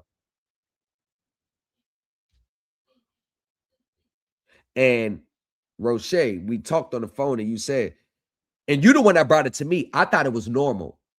I was actually getting on a group for why they wasn't picking up as fast as it was. Then they had to scale back after me and Roche's conversation. Because I was getting on them like, why is it so hard for y'all to pick up on advanced accounting and advanced securities law at the same time? Y'all know that's the standard of this group. And then Roche, he had to bring me back to planet Earth. This is the other side of the Dunning-Kruger effect. Underestimating your skills like it's not really like that, but it's really like that. That's the others. I suffer from that version of the Dunning-Kruger effect. And Roche had to tell me, like, bro, I work at the Big Four. You never find anyone in this field that knows advanced accounting and advanced securities. The SEC attorney confirmed, like, no, at the SEC, you don't ever, the accounting people bring the securities people in to check the books. The securities people bring the accounting books in. And when he first told me that, you know what I said? This is before with the professor, with Roche, the brother. You know what I said? I said, so the accounting people bring the securities people in to check the books. And then the securities people bring the accounting people in to check the books. Well, here goes a new challenge for me. I'm going to learn them both. You're rocking with the best.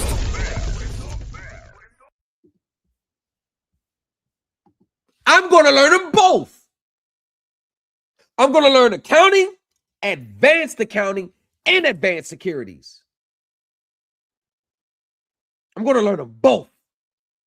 If the audited professionals, because the Dunning and Kruger effect, I'm always looking at what the professionals are doing. See, my peers, my relative peers are not the social media people. I don't measure myself against them. I measure myself against the professionals. So in that field, it's rare that you see a person that knows accounting and securities at the same time. I say, well, fuck it. I'm going to learn accounting and securities at the same time. So now when it becomes a mortgage note, then it changes names multiple times through the securitization process. I'll be able to follow it on the balance sheet.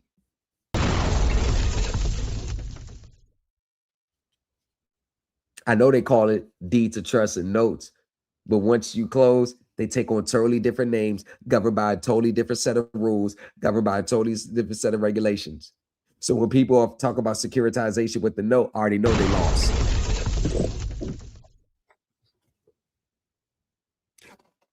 But he wants to debate me.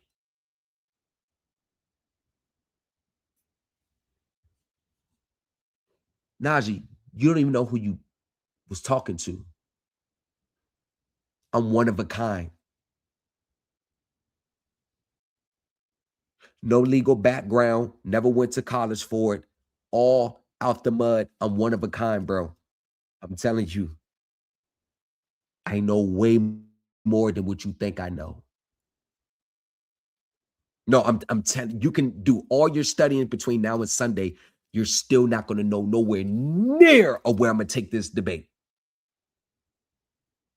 It's impossible for you to get it all down packed before Sunday. I'm telling you, bro. If I was having an honest opinion, I'll just say this. I think you should just not respond and just tap out. Because especially if your clients who you're representing the mortgage are going to be tuning in, the last thing you need them to see is me asking you highly technical accounting terms, not dumbing it down, the proposed rules. You can't research online to give your answer straight in the mirror, straight on the camera. And I'm going to ask you highly technical terms, and I'm going to know if you're reading from ChatGPT or Google. I'm going to be asking you terms that you don't even know exist. I'm just going to be honest with you. Darren, Roche, am I lying? Natural, am I lying? Nope. Nope. No, I'm telling the truth. Telling the truth. I wanted to mention this. Go I ahead. wanted to mention it earlier, what Roche has just eloquently said. There are the way that you teach, and you don't even, I don't think that you know that you do it. It's just something that is in you because of how you learned, how you continue to learn, and how you put things together in your mind. So, although, like, I would never be so silly as to put myself up against you. Uh, I do say, though, like, to your average everyday person, because I've been under your tutelage and because you make it mandatory for us to read and understand, um, I would say that if I was just crooked, man, I would get on YouTube and just make a bag really quickly because by default, simply because I have been shown the right way, where to find things, what the things mean, and then have my own understanding. Man, we are, like you said, we're head and shoulders above. And then, like Darren said, this young man is like 23 years old and you're playing with people's mortgages. He would do better if he simply said, you know what, you're right. I have probably bitten off more than I can chew. Understanding the brevity of what he's getting ready to do, losing someone's mortgage. Like, that's money, that's time, that's energy. And until you are in that kind of situation, you don't know how somebody's going to react. Man, that dude might have a hit out on him.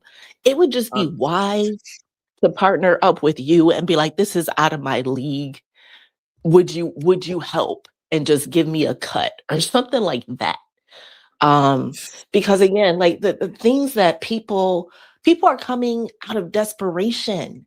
They, even Kenyatta, like, for somebody to have gotten approved and been in a house that costs 1.5 million, and then you screw around and you lose that. So when you were in the system and just going by what everybody else does, you were doing great.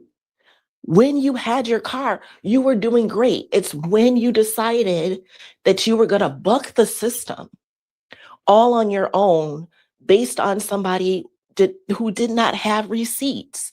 When, again, not saying that their outcomes would be the same as yours, Lamont, but what I am saying is that when you team up with somebody who has the evidence, who has the wins, who has the track record, then you are more able to kind of get on that team. And if you want to do it yourself, cool. But if you like you always used to say, pay how you weigh. They still would have been in a $1.5 million house, still would have been driving the car. If your ego would sit down, if you would quit trying to make a bag, you could actually get a bag the right way. That's sustainable. And then, probably with your permission, be able to go and teach what you're teaching. If that's what they wanted to do. But again, people don't even for real want to do that. They just want the thing. They just want the thing. So they're only using this teaching because of that. One person in the history of my existence online has ever reached out to me and said, yo, I got a group I'm teaching. but I like your methods better than mine. Can you teach me so I could teach them the more of a correct way? Only one person that ever did that. I said, hell yeah. One person. So I got a group. He said, I'm be honest, I got a group that I'm teaching, but I really like your shit. I think your shit is more where we need to be. Do you mind? Like if I bring my people over here, I said, no. I'll teach you, and then you can teach them the right way. But the pride and the ego, and then what I respected him because he humbled himself. I didn't go put on, look, I'm teaching another teacher. You won't even know. You don't even know who this person is. You don't even know. And I see him online all the time. I see him online all the time. And he's echoing me, which is cool. And then he did the respectable thing, is giving me a shout out. When I hop in his live, he gives me a shout out.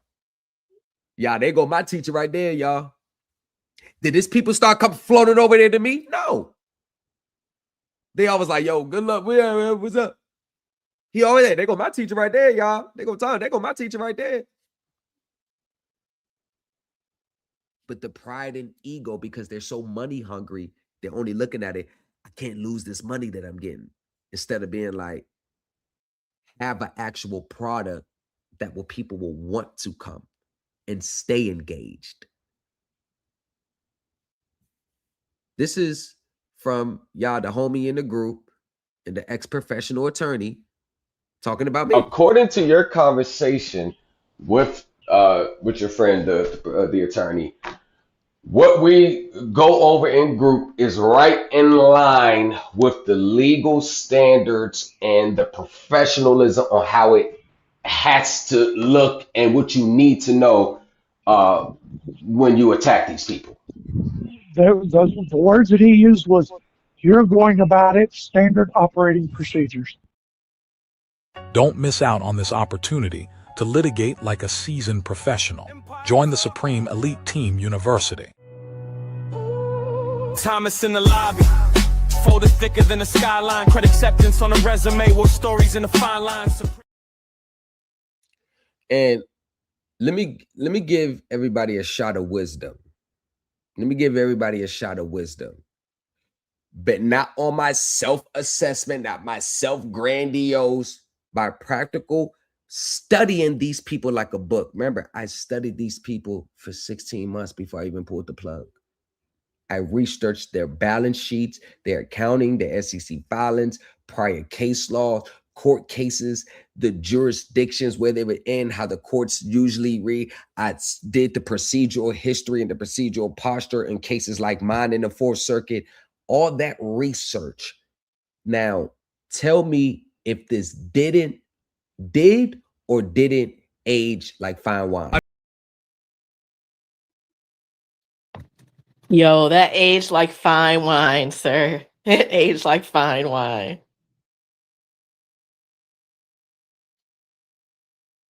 Sometimes this shit scares me.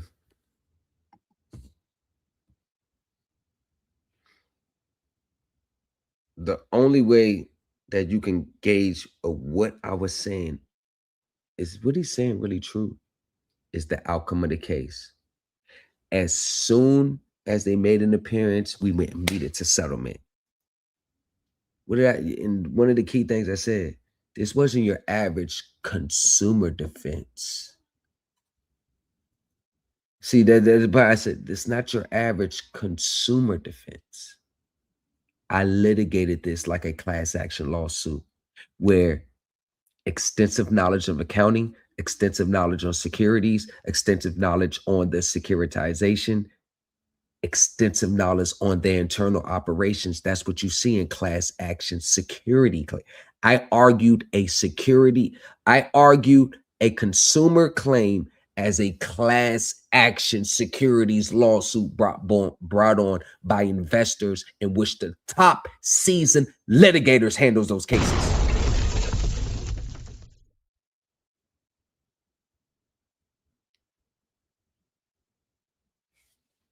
But yet, a 23-year-old wants to debate me. My experience alone is going to squash him. He doesn't know how to cross-reference 7 different accounting standards to all come back to the same point. He doesn't even know the legal definition of a down payment. I know what he's thinking. Oh, down payment. No.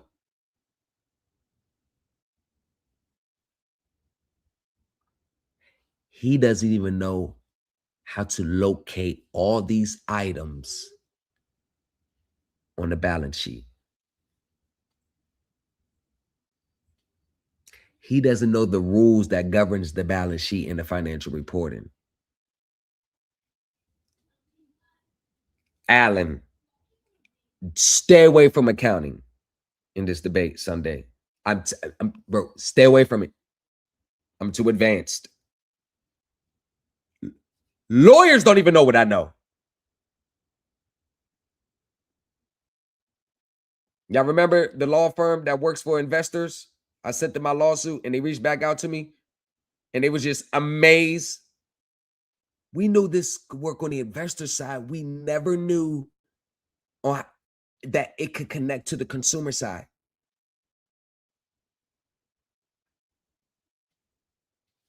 But don't take my word. I don't know about mortgages. I don't know about auto. I don't know how to argue in court. I don't know how to structure the lawsuit. I don't know how to litigate like a top seasoned professional. No, just take everybody else's opinions over my facts. That's what you do. You take everybody's opinions over my facts. That's what you do. If you want to be stuck in la la land, take everybody's opinions over my facts. Final words. We're going to start with natural. Final words, baby girl. Natural. Yes. Final words. If you ain't got the proof, then shut your mouth. If you got the proof, let the proof speak for itself. Fucking with people's money, messing with their lives, messing with where they lay their head, and not knowing what you're doing will put you in a situation that you may not be able to come back from. Let the ego go and pass the bucket. It's when you have the opportunity to learn, you should do so. When you have the opportunity to sit at not an emotional person, but a master who continues to elevate and who has not just himself, but other people who have won under his tutelage, bro, it's a no-brainer. He can go from A to Z and not miss a letter. Why would you not want to link with that? With the right mindset, with the right intention, like you can come out on top. So I guess choose ye this day who you will serve. That's it. That was very. Y'all better listen to her. Darren, final words. Darren.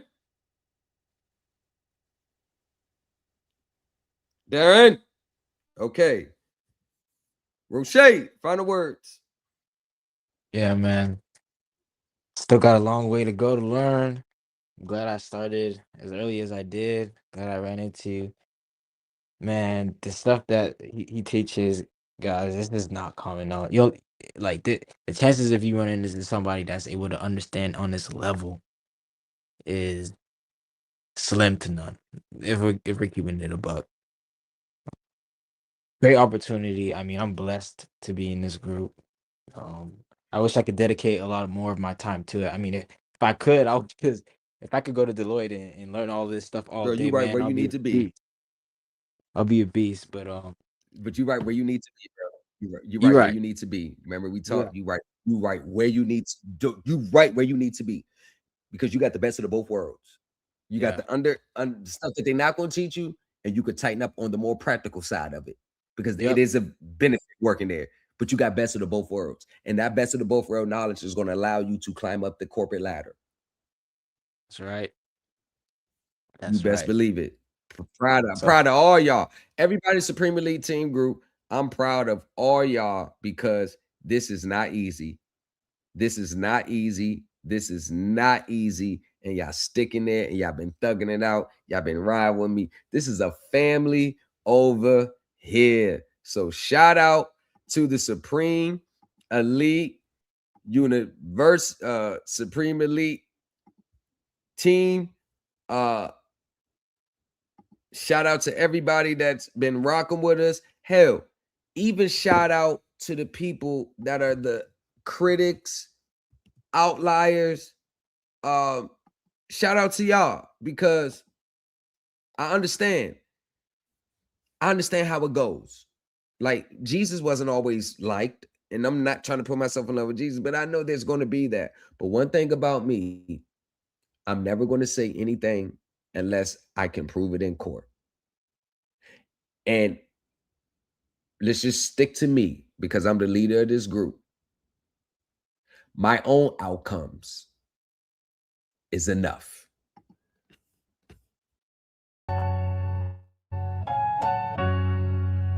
Empire Talk, Boardroom Aura, New Culture, we set order.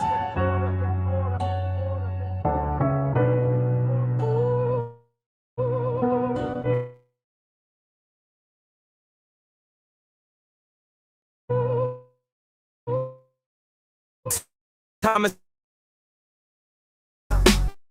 folded thicker than a sky. Credit set.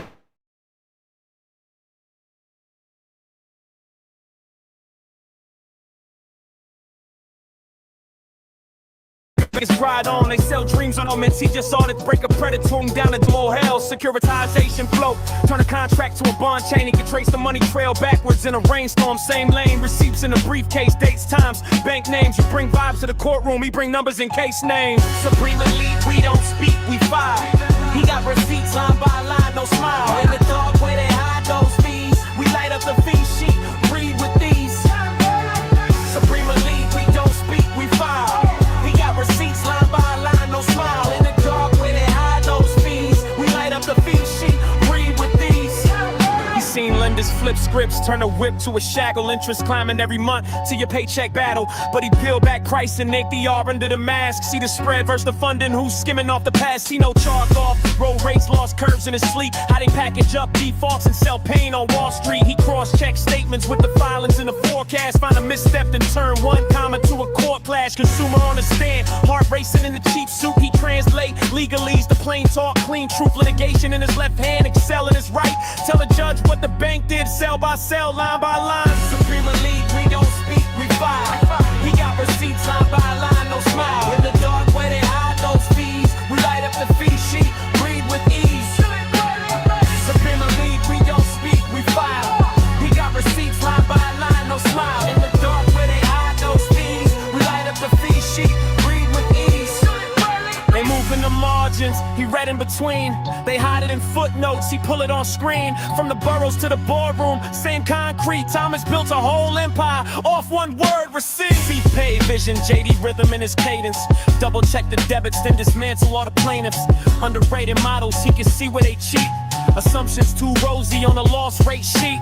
Dockets on the desk, he align them like a chessboard. Case law, cash flows, every step, next chord. Supreme Elite follow, blueprints not gossip, they talk bag. He talk tax, keep profit, new culture empire. This is financial defense, teaching credit as a weapon, not a lifelong sentence. From credit acceptance battles to the hallways of appeal. Time has turned every closed door to a sign, sealed deal. Supreme Elite, we don't speak, we file. He got receipts line by line, no smile. In the dark where they hide those fees, we light up the fee sheet, breathe with ease. Supreme Elite, we don't speak, we file. He got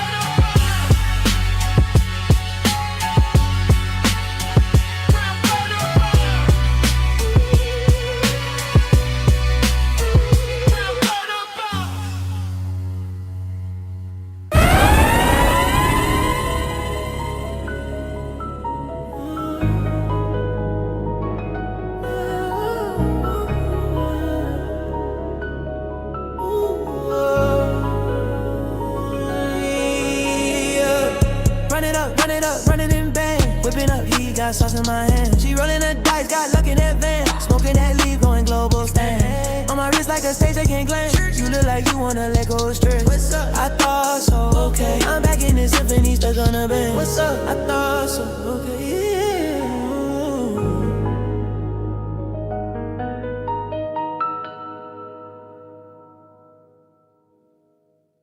Run it up, running in band. Whipping up heat, got sauce in my hand. She rolling the dice, got luck in that van. Smoking that leaf, going global band.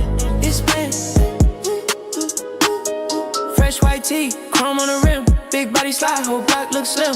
Wrist on chill, but the boy too hot. Turn my last L to a key to the spot. Plug on the phone, said say let's slide. Came from the back, now we front row live. Couch full of cash, can't sit, can't fold. Used to pray for a play, now it's overload.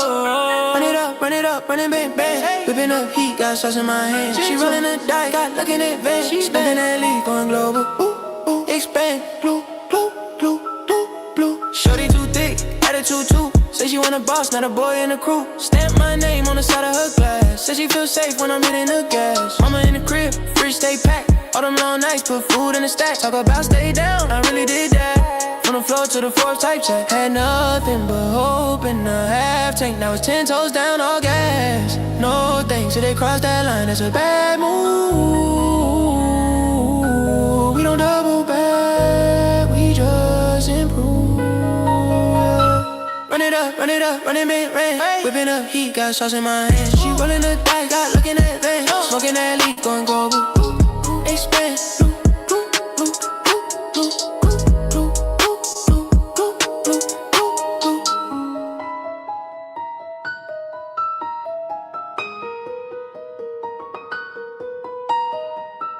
You're rocking